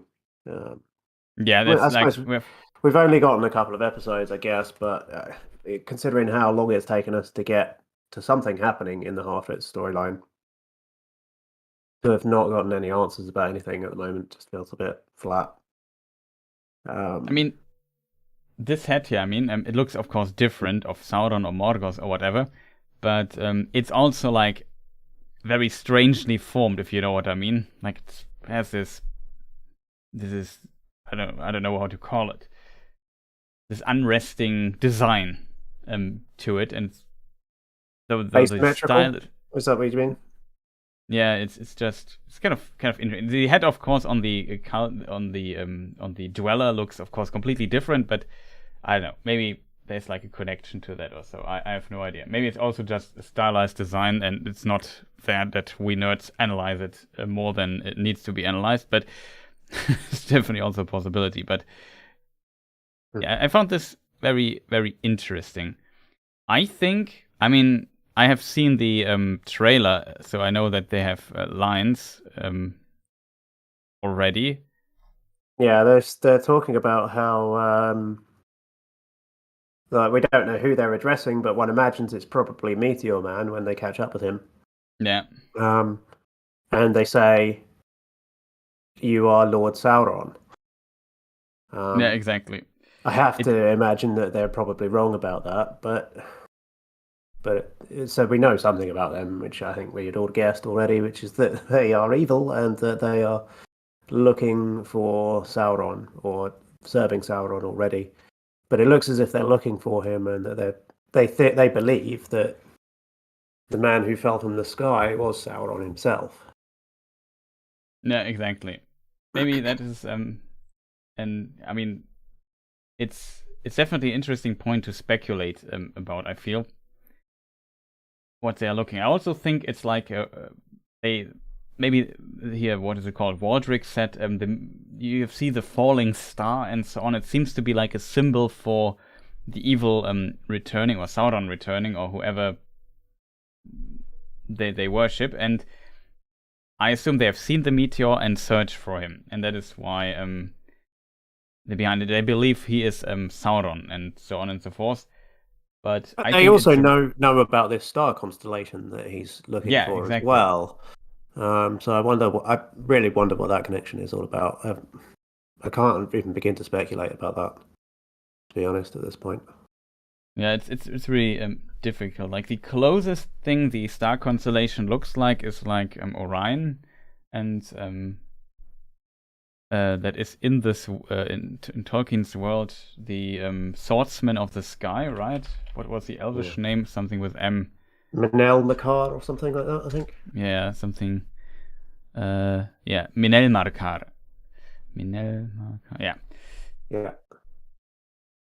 And so maybe it's that, and we know that it also has like I don't know, like a component that, for example, Valakirka was also set as star constellation to basically challenge Morgoth by Varda and so on. So that is kind of cool, and I think Minel Makar is also kind of connected to that. I'm not sure too much about how this is connected, but it's kind of interesting that, I mean, there are star constellations and they have a certain meaning in regards to evil, either as a challenge or so. They could maybe reference this here in some way, and I could imagine that it's simply like, for one, it means like the evil is challenged by the forces of good, and for the others, it's maybe a symbol. Oh, the evil is our master is returning or something. I could definitely see they play like a little bit with this and play a bit with cause and effect, if that makes sense, which I feel they often do in this show. That we see the meteor, and we see then this leaf is falling down, and we have this black goo, this decay on it, and you could say, okay, it was caused by the meteor, or maybe it was caused, and as a reaction, the meteor appeared with, like, I don't know, one of the Maya from Valinor to oppose Sauron, or build a resistance like the Istari and so on. So there's definitely a lot of possibilities here. I like, it seems like you also think that the stranger is not Sauron and is potentially, I don't know, like Gandalf or something. We discussed this previously as well with the Men in the Moon theory. Right, that's right. Yeah, yeah. I think it's unlikely that he's going to be Sauron. There is this slightly bizarre theory going around that Sauron was literally split in two when Adar says that he split Sauron in half. And there's this idea that maybe he's been divided into two separate entities, and that maybe that is why. I think there are two candidates that could be Sauron in disguise, and obviously we know one of them's Halbrand, and I think the smart money is on him being, if not Sauron in disguise, certainly connected to Sauron in a deeper way than we would have been told. But there's a ton of evidence that he is Sauron in disguise, and they've certainly been deliberately teasing that. And if it turns out he's not, I think that there's been deliberate red herrings that have been laid there. Early on, I entertained the idea that the stranger was Sauron because I thought that there was. Well, first of all, I had theories about him landing on Earth in the way that he did. I wondered whether Sauron was on some mission to try to rescue Melkor from the Door of Night, or perhaps he was trying to attack the moon or the sun, just as Melkor does in the Silmarillion. I can think of reasons for Sauron to be up in the sky like that, whereas I can't think of a reason for an Istari to, be launched across the ocean like that, and for him to just smash into the ground and have lost his memory. Like it seems really bizarre. It is, and it is, yeah. So yes, like early on, I entertained the idea that he was Sauron, but as the story's gone on, it seems more and more unlikely, just by his interactions with Nori. I mean, there was that scene a couple of episodes ago where he was trying to learn English with her, and she uses the word peril, and explains that what a peril is, and he says, "I'm peril," and he seems very apologetic about having killed the Fireflies, which is not something that you'd expect to see from Sauron in any way. I mean, I don't entertain this theory that I've mentioned about Sauron being split in two. I don't think it's likely either. I think the smart money is on Sauron being Halbrand. Personally, at this point, and if he's not, then I think the writing is worse than I think it is, because of the fact that there've been so many clues. Frankly, yeah, that's definitely true. Killswitch in chat writes Aulis catapult, and I had like the same idea when you were talking. Like, I had the image in my mind that Manwë says to Gandalf, "Well, dude, we're out of ships. Maybe we need to." But Aula built this catapult, so we just catapult you over to Middle Earth with that, and should be totally fine and safe. I know it would be kind of funny, but it's just.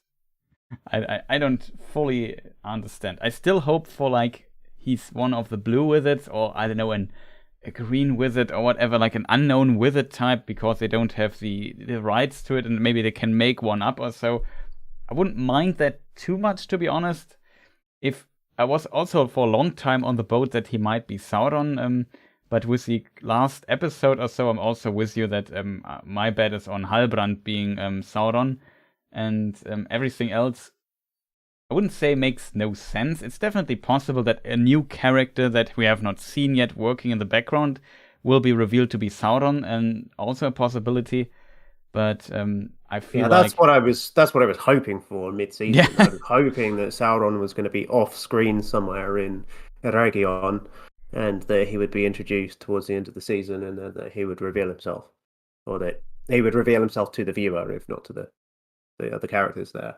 Flixer DK, it just made this up. Like, there are no green wizards mentioned, but let's say the show has no rights to the blue wizards, so then maybe they can make up, I don't know, whatever color wizards. I just went up with green in case you wonder. Svart Valk says, "Isn't he the man in the moon?" So I don't think he's actually literally Tilion, who's the Maya who pushes the moon through the sky. But that would be cool, though, in my opinion. Well, but it'd be a pretty deep cut sort of reference for them to be using, and also why, like what possible story purpose could it serve? But I do think that might be a possible explanation for the Man in the Moon song, which I've said before on this channel and on mine. Yeah. And I mean, it's kind of interesting. Of course, I don't have it here in front of me right now. But there is the Adventures of Tom Bombadil book, and it literally says about these. There's like what was this poem called? The Man in the Moon came down too soon, or something like that. Like there are two poems about the Man in the Moon, and one it literally says he basically tripped on his stair and fell down on the earth like a meteor. Maybe I can find this line. If you give me a moment. Just did this when I'm searching for weird stuff here on my computer. I think I have it here somewhere also in digital form. The remote goes ever on. That should be it. Hope everything works. There it is. And he tripped unaware on his slanting stair, and like a meteor, a star in flight, a Yule on one night, flickering down, he fell from his laddery pass to a foaming bath in the windy Bay of Bell. I read this terribly, but I had to start in mid-sentence, so it was kind of difficult to get into this. But yeah, it's the poem is called "The Man in the Moon Came Down Too Soon," as I said. It's here in this version on page 6 of the Adventures of Tom Bombadil, and it's kind of fascinating that we have this connection of like the Man in the Moon, he tripped and literally and like a meteor. I find this kind of it can't be a coincidence. Let's put it that way. But yeah, it's fun. I love agree. The Adventures of Tom Bombadil. Actually, I've been writing a long video about Tom Bombadil for a while now, and I've been rereading some of that. It's really cool. Yeah, it definitely is very interesting. Source. Kate in the chat says, "I want pink wizards." Yeah, pink wizards. That might also be a possibility. Every color of the rainbow. Every color. You get a wizard. You get a wizard. Yeah, no, I would like it to be a blue wizard because I think there's a lot of like unexplored story potential in exploring the blue wizards. It fits with the timeline more, and it's more of an open book to explore that possibility. Whereas, like, I kind of feel as though, let's be honest, like the most likely outcome is that this is Gandalf. Yeah. But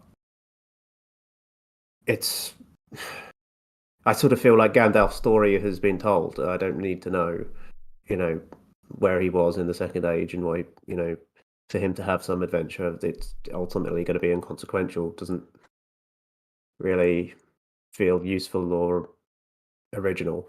But we'll see where it goes. Yeah, definitely. It's really fascinating to see where they go with it. I'm very curious what they come up with this character. I don't think though they will reveal too much next episode, but maybe give us some good hints. Like, they have to give us something. They can't just shut up for 2 years and let us. Okay, we have no idea who this guy is. And yeah, I have to think they'll give us some clear idea of where the story's going. I don't think after this week we'll still be debating over whether he's Sauron or a wizard. I think we'll be debating over which wizard he is. Yeah, something like that. Something interesting for... Sorry, go ahead. Kirsten says Gandalf as stupid fan service, and the show has some fan service already in it, so that's why we, I guess, both think it's Gandalf. Yeah, no, for sure. I forgot what I was going to say now. Oh, sorry. It doesn't matter. But yes, like Tilion would be a very interesting choice in my opinion, and I guess we both had the idea that he this is potentially like a cool little reference to the poem and the origin, how the poems, how the Hobbit in their folklore came up with this poem. I kind of like the idea as like a cool, maybe hardcore Tolkien fan reference in a way. That's pretty cool little nod here, though. As said, I wouldn't like it like a blue wizard would be okay in my opinion, but Gandalf would be really unfortunate in my opinion. Like, that is just, it's not a Gandalf, and even, I mean, besides the blue wizards, it's not a topic of that. And the Blue Wizards would also give them, like, if they had the rights to use them, go into a lot of directions. Like in this letter, they like Tolkien suggests they might have formed secret cults and were not successful in their mission. Then in the Unfinished Tales, the secret cult part was not mentioned anymore, and they are just still not successful, and we don't know what happens to them exactly in the East. And then in the the version from around about 1970 to 72, I think, they are then successful and have a huge influence on that the forces of the East won't outnumber the forces of the West, and so on. So they are even successful and don't form secret cults and so on. So they have a lot of ways to go with the Blue Wizard, in my opinion. We also have 2 Blue Wizards, so he could maybe go on a mission in the next seasons finding his body or so. There's potential for storytelling, I feel, in the Blue Wizards. So I would be like if this is one of the Blue Wizards, I would definitely kind of celebrate it, to be honest. I would say, okay, I'm fine with that, even if it comes by Owl's catapult on a meteor or something, whatever. But I would be fine with that then. If it's Gandalf, I would say, nah, it's unnecessary. Yeah, I would have a short-term celebration if it turns out to be a Blue Wizard, and if we get that reveal this week. I don't know how they would possibly reveal that, but perhaps if it turns out that these cultists, as you know, some people are suggesting the connection with the cultists from the East. The amazing Batboy says a Blue Wizard is most likely to have anything to do with cultists from the East. Yeah, maybe that would be a way to kind of give us a nod to that in some way. But then again, like, the average viewer doesn't know anything about the Blue Wizards except for them being vaguely mentioned in the Hobbit films, maybe. Most people haven't read Unfinished Tales and, you know, other texts like the History of Middle-earth series and whatnot. So, more likely that they're going to do the easy fan service thing and make this an early Gandalf, I think. Yeah, I think that would be the easiest way to, like, have an impactful character. The advantage is it's then Gandalf, and people know and love Gandalf. And though, of course, as Exelion writes, the Blue Wizards arrive together by boat, most likely. And yeah, and together. And somebody here, the amazing Bad Boy, shouts to you. Also says they were Maiar of Orome, so maybe the power-wise it could kind of work, because Orome was the Vala, the High Angel of basically hunting and so on. So a connection to the forest and so on kind of could work, I guess. Yeah. Twin meteors. Possible too. It's very interesting.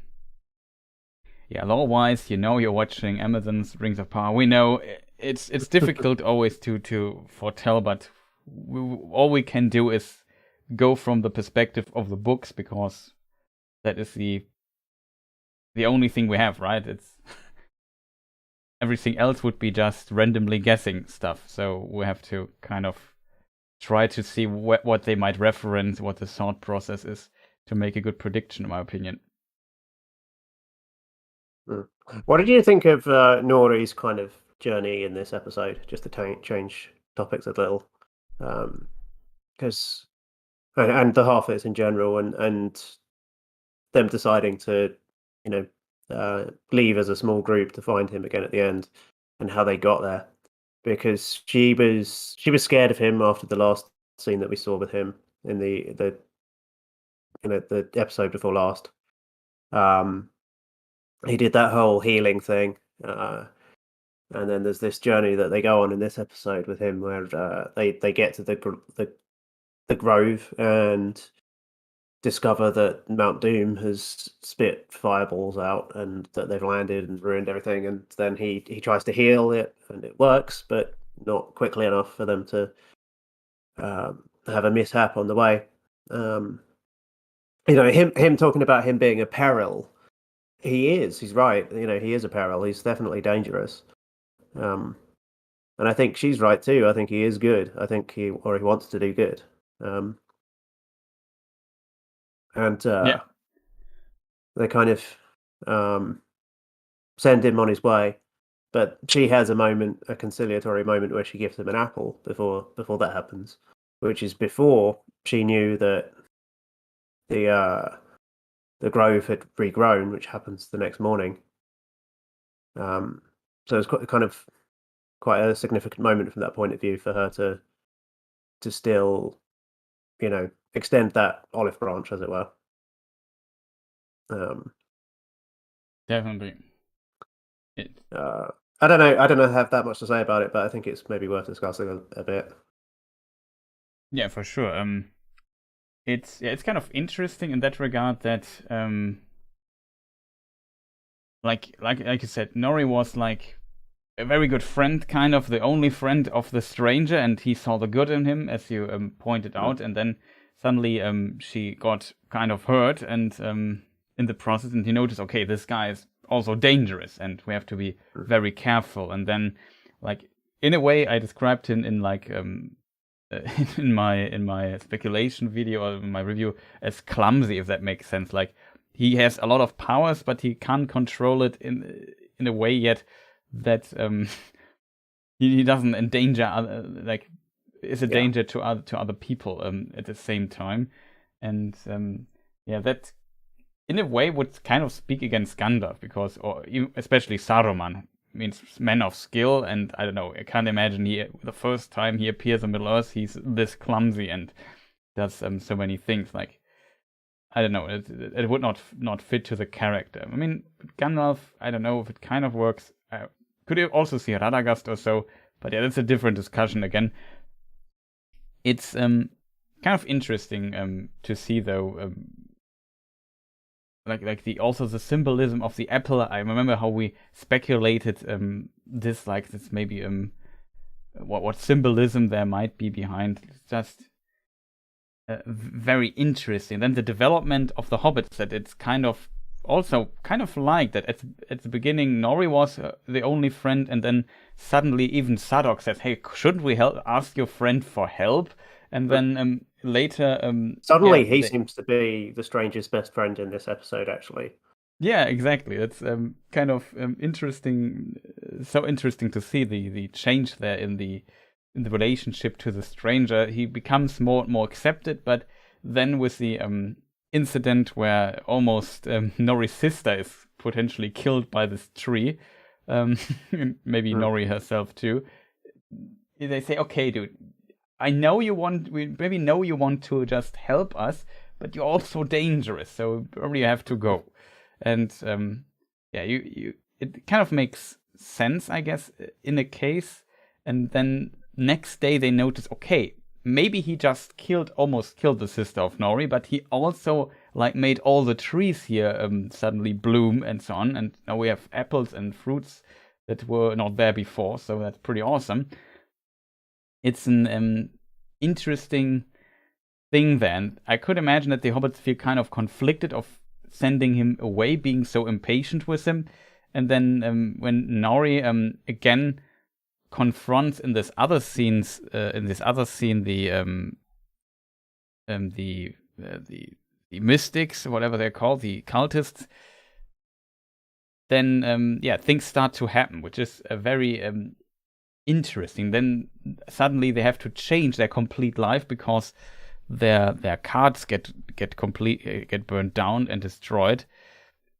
And that I found, it's a very interesting change dynamic. Now they have all they gained, they just lost at a moment. You could say that's Nori's fault. If they would have just stood there and let them pass and be in hiding, nothing would have happened, and they could just move on with their life. But it feels then at the very end they kind of agree that it was the right thing to do. I feel like suddenly even Malva then says, and Sadok says, yeah, let's go find him and at least warn him. This time we do it right. I found that is an interesting development from them. You could maybe argue it's a bit strange development wise, but I have to admit I kind of like it.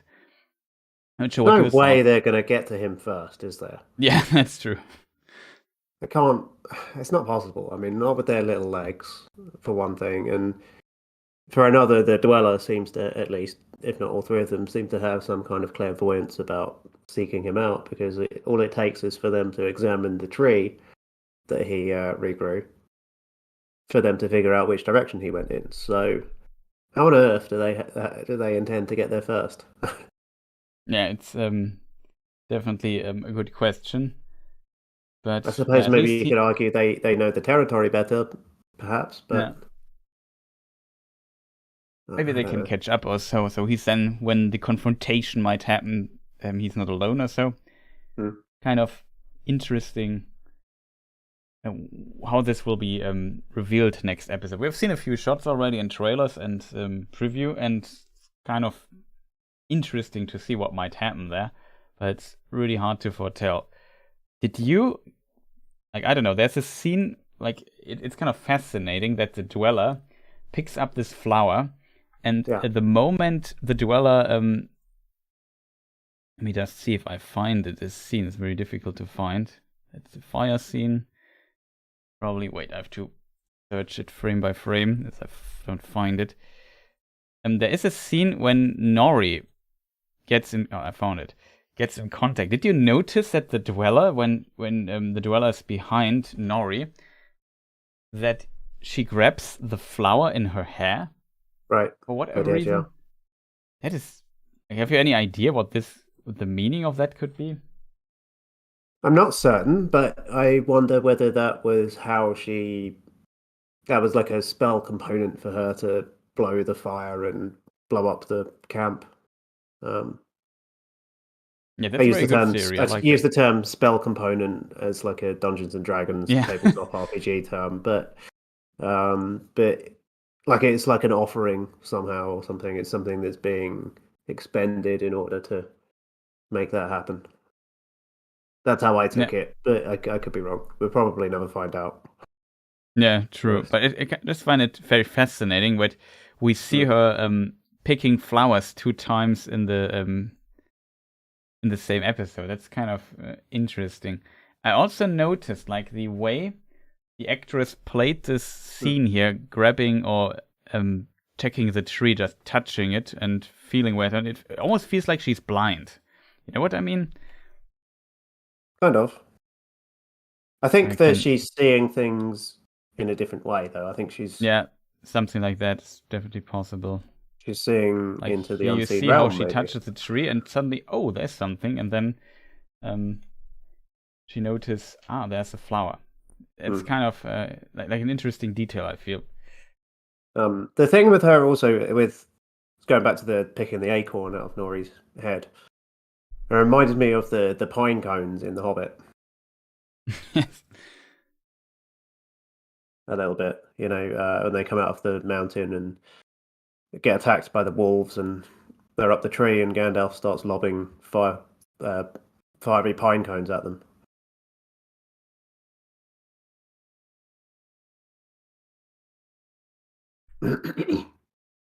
Hello, Chris, are you there? Yeah, I'm there. You're just looking for footage. Yeah, I just looked here. Here we see this how she picks up the flower, the white flower, which I also tried to find out where this comes from, and she has it not in her hair in most scenes, only when she wakes up and Poppy is eating the apple. There she has it in her hair from that point on. So, I don't know. And in episode, what is it, 5? When she was sitting, she also has like several flowers in her hair. So, kind of interesting. Not sure if this is kind of related to this. Just, I don't know. It's just an obscure detail to see. Like, I found the scene really strange or remarkable in a way that or noteworthy. Like, why would they show this? It's kind of strange. Very curious. You might be right. We might never find out. It's just a stupid scene, but maybe there's more to it. Definitely kept me thinking for a little bit. Well, the ghost of Baba Novak in your chat points out that in the trailer for the next episode, Nori is seen with glowing eyes. Glowing eyes like the Dweller. The Dweller's contact lenses, basically. Did you notice that? Because I saw that as well. No, I did not notice, I have to admit. So my interpretation of that is that she was shapeshifted, or that was an illusion or something, and that was the dweller, and that we can tell because of the eyes. You would assume. That's an interesting point. So maybe picking something out of her hair is like, you need to have something of theirs in order to, take on their shape or something. That is an interesting idea, to be honest. I mean, we discussed this, that maybe these 3 wolves were already them or so. It's kind of fascinating, but we'll give more to the theory. We have to look into this detail again. We also talked about, now that I have the scene here, let me just play it a bit here in the background forward. We talked about this dragon head on the staff. Here, do you see this here? It's kind of very little detail I did not really notice for some time, but it's definitely there. Like you see, I see it as a dragon head, and it's maybe mirrored on the other side as well. I can't really make it out from your screenshot, to be honest with you. Maybe if I have the filter here, I have shadows, whites, and also sharpen it a bit. Probably won't help too much. But yeah, here there's like this particular form. I'm not sure how. I could try zooming in even more, but I'm not sure if that would help. I guess it becomes just more and more blurry. Yeah, it doesn't really look like anything in particular to me from that screenshot. Yeah, other than maybe, as you say, like a serpent or a dragon or something. Yeah, something. It has a long neck, it seems. But I'm sure that somebody has thought about all of these details and so on, but I don't really know. Yeah. Did you notice the weapon? Yeah, exactly. I just want to mention it too. That the setting also has this moon-shaped weapon. Moon Knight? A little bit? Moon Knight. Something like that. I mean,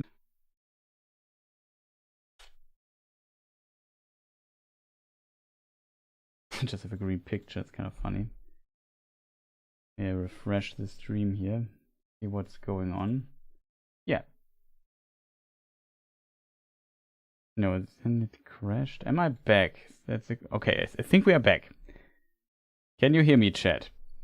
1 into chat if you can hear me, because we still have to do...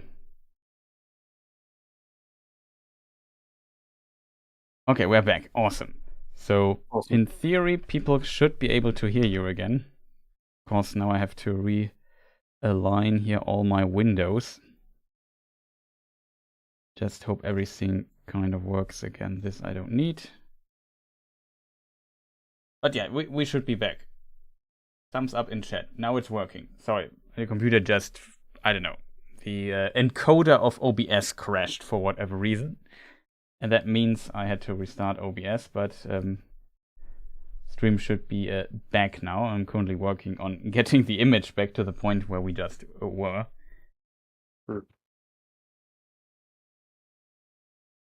What is this? Accept, yeah, always cool.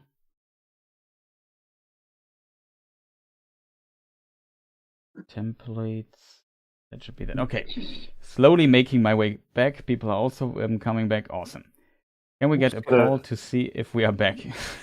Are we back? Yeah, I think we're definitely back. Yeah, it really seems like it. We are back, but probably just a little fun to make. We were discussing the weapon. Corey Castle in the chat here says, yeah, those multi-beast things are on a lot of Bronze and early Iron Age Celtic stuff. No one really has a handle on them. That's referring to the staff, I assume, and the motifs that you were pointing out. It's interesting. So I had never seen anything quite like that myself, but that was my feeling as well, that perhaps it was inspired more by real world kind of historical stuff, artifacts and so on, more so than anything that we can connect to the lore in any obvious way. It could be dragons, but yeah, so some beast monster dragon. Yeah, maybe Celtic. There is a theory that they are from Rune. Yes, in the east. like from an interview or whatever. I have not double checked the source on this, so I'm take it with a grain of salt. But why not? And the moon symbol here on her is kind of present, I think. There is like, this is also moon shaped. Here, this is also like a little moon on above this head here. Her weapon has this moon shape. They have this plate with a star constellation on it as well. So yeah, interesting details. Very curious what this. Maybe we never learn what this means. What I also kind of find interesting is a helmet. Like, it looks like praying hands. You know what I mean? It's Oh, you don't see what I'm talking about. I can't see it. I have seen it, but I can't see it.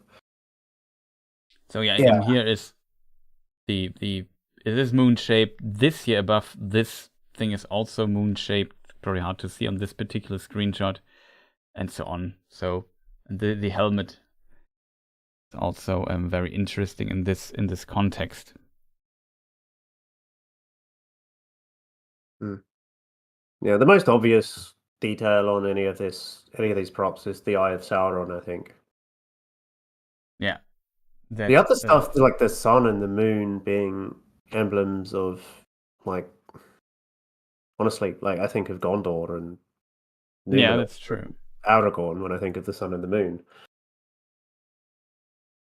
That for sure. I mean, sun we have already. I mean, in a way, just if we think this through from the perspective of the show, we have seen that Numenor use the sun symbol a lot. Maybe this is like kind of a, not opposite of Numenor, but like antithesis to it or something like that.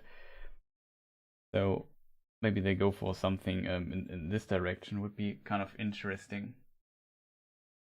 Something that's fun about the fact that we lost the stream for a bit and now we're back again is that we've got more viewers than before.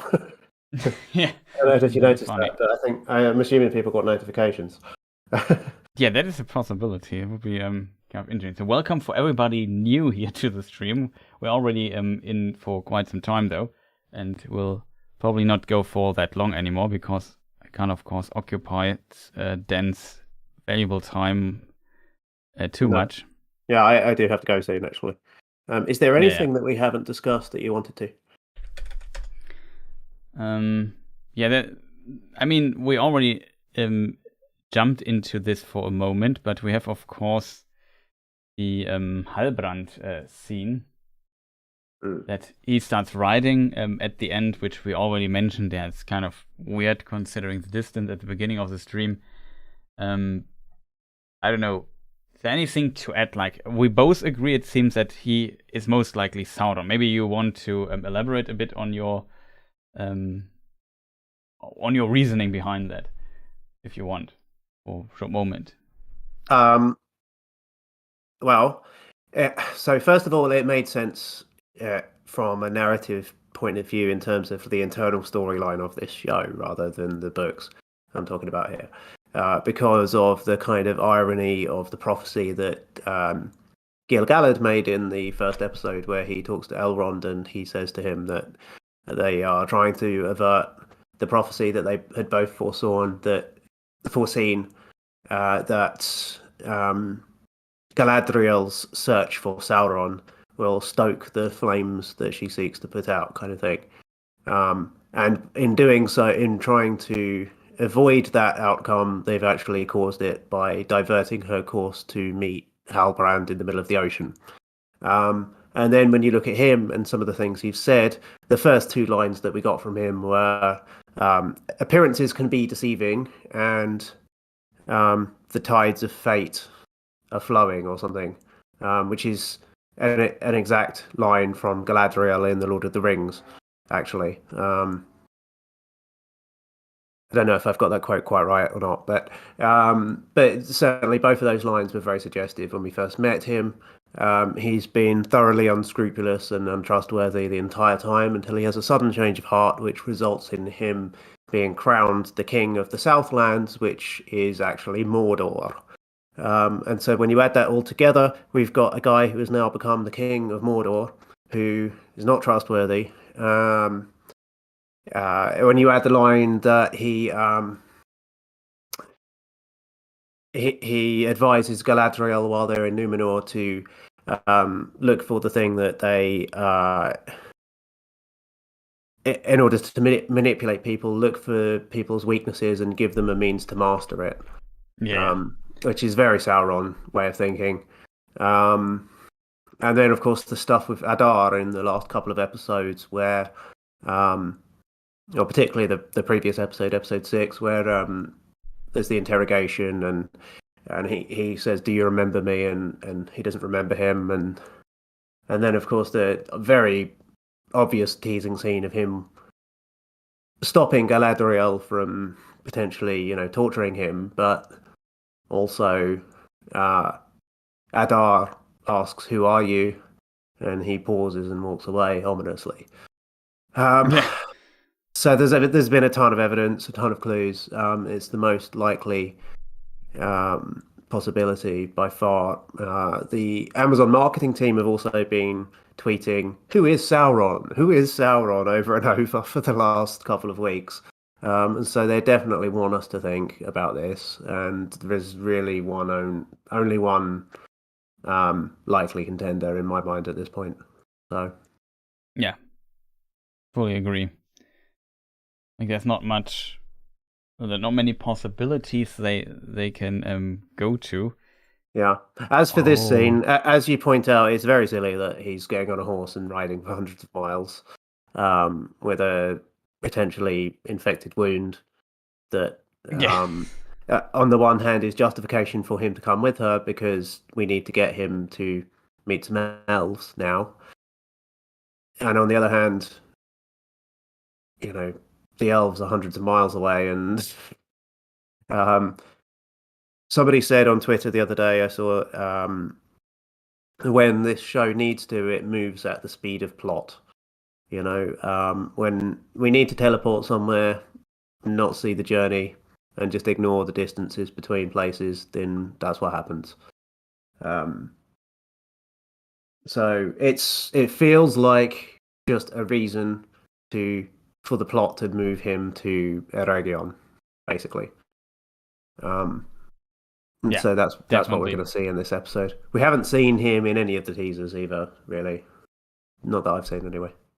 I think that also is like, for me, the thing that changed my mind the most is that he goes into the direction of the Elven realms, potentially to Eregion, and it's such too convenient. We have a guy who likes kind of smithing, who was from the first few trailers like a candidate to be Sauron. Like people speculated about him quite a lot, or to be the Witch King or whoever, but people definitely noticed something's wrong about that guy.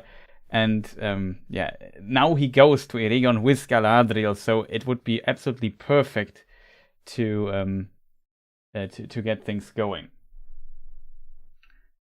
So yeah,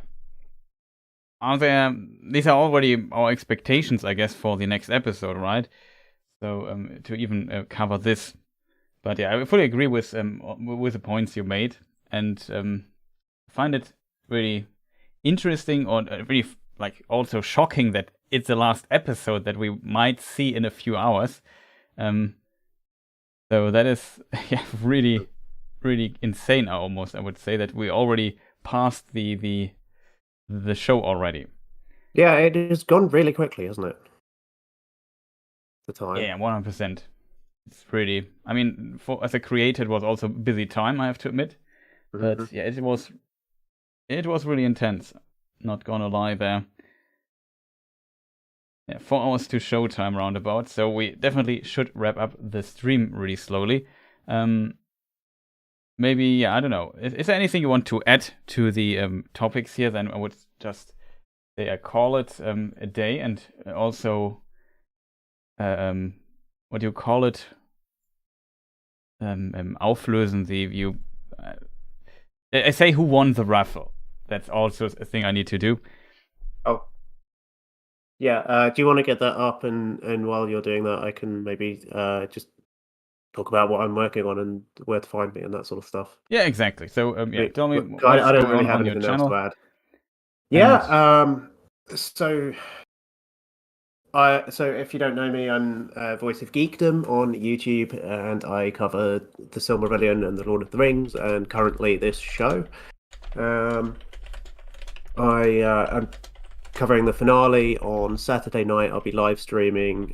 My guest for this week for the finale is James Tauber of the Digital Tolkien Project, Tolkien scholar who works on kind of digital tools, open source kind of textual analysis and citation tools. And he's also a linguist and an expert in Sindarin. And a friend of mine, so it's going to be fun to have him on. I actually broke down all of the trailers with him as well. Since then he's been co-hosting on the Prancing Pony podcasts breakdowns of the TV show. So yeah, looking forward to that. We always have really good conversations, so definitely come and hang out with us on Saturday night after the episode. I think I'll be streaming straight after Chris as well. So after Chris's 7-hour stream, if you've got any energy left, come and hang out with me. So usually we seem to start right after you finish anyway, it seems like. Also, I'm working on a video on Gil-galad and his storyline in the books. So it's something that I wanted to set straight because there's been such a strange interpretation of this character in this show. I felt like it was the right time to do a video on him. I've also gotten to the point in my Silmarillion Explainer series on my channel where he's just been introduced, so it kind of lined up quite nicely. So yeah, it's going to be like quite a longish video. Maybe not by your standards, Chris, but it's going to be about a half an hour video, probably coming out late next week, I would think. Just a teaser for that, I will be both singing and doing an impression of Gollum in that video, so kind of entertaining. And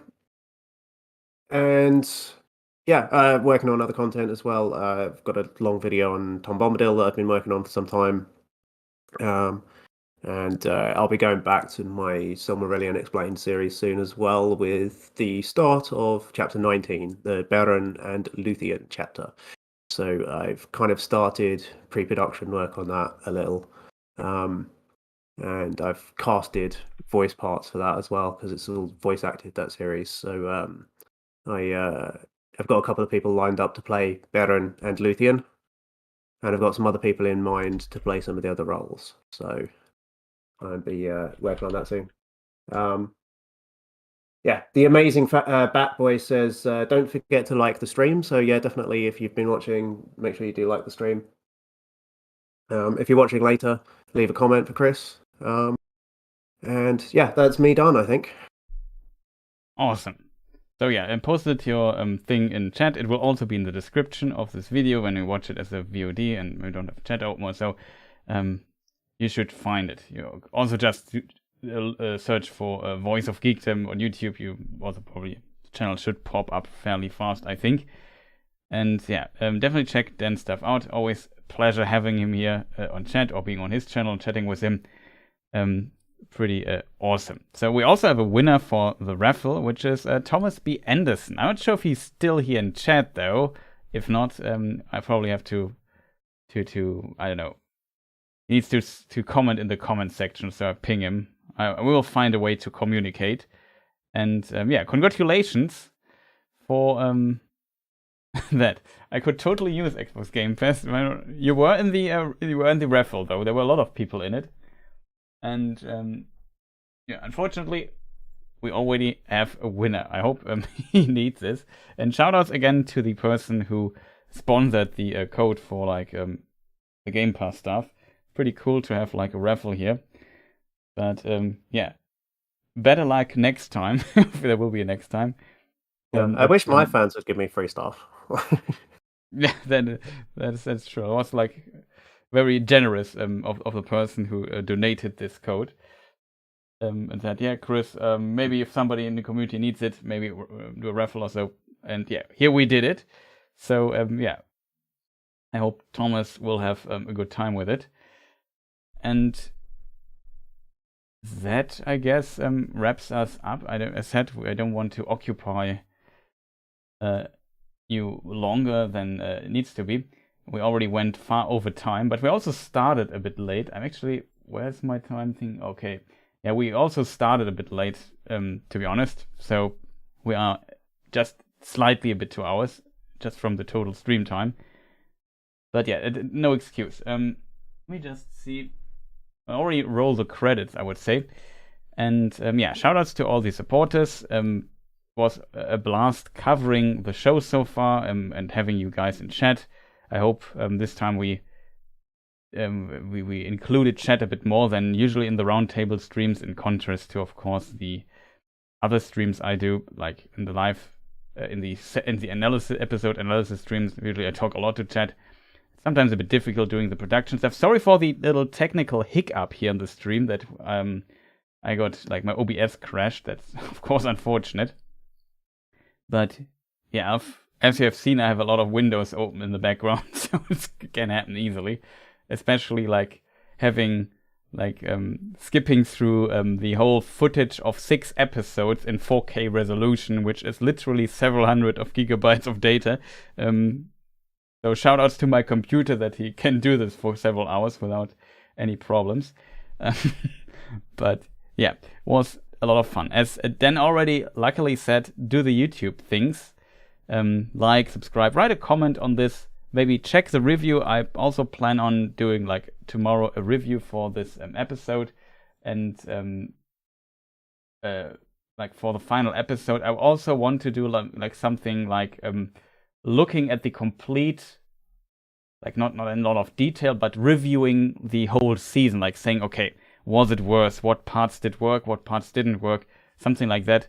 We'll see how this works. And of course, for the final episode, we also will have a roundtable, hopefully. I'm not sure who I will get, because I feel like all the content creators feel a bit burned out by now. So they don't just want to appear in 50 different streams and so on. And yeah, I don't blame them. So maybe I get some good guests next show. Again, maybe Dan is back. I'm not sure. He's usually very reliable. So again, thank you, Dan. Much appreciated. It's a pleasure. And yeah, that wraps us up for today. Again, as we have seen the credits, shoutouts to all the people with memberships here on this channel supporting me further. But of course, everybody hitting the like button and so on, writing comments. Such a pleasure. I'm also very happy to see that my last video, my prediction video, got like early decent views. It might be one of the few new videos I make that will hit the 10K marks, which is really awesome to see finally, to see also a new video doing well instead of just the old videos getting more and more views. So that's much appreciated. Thank you for the support.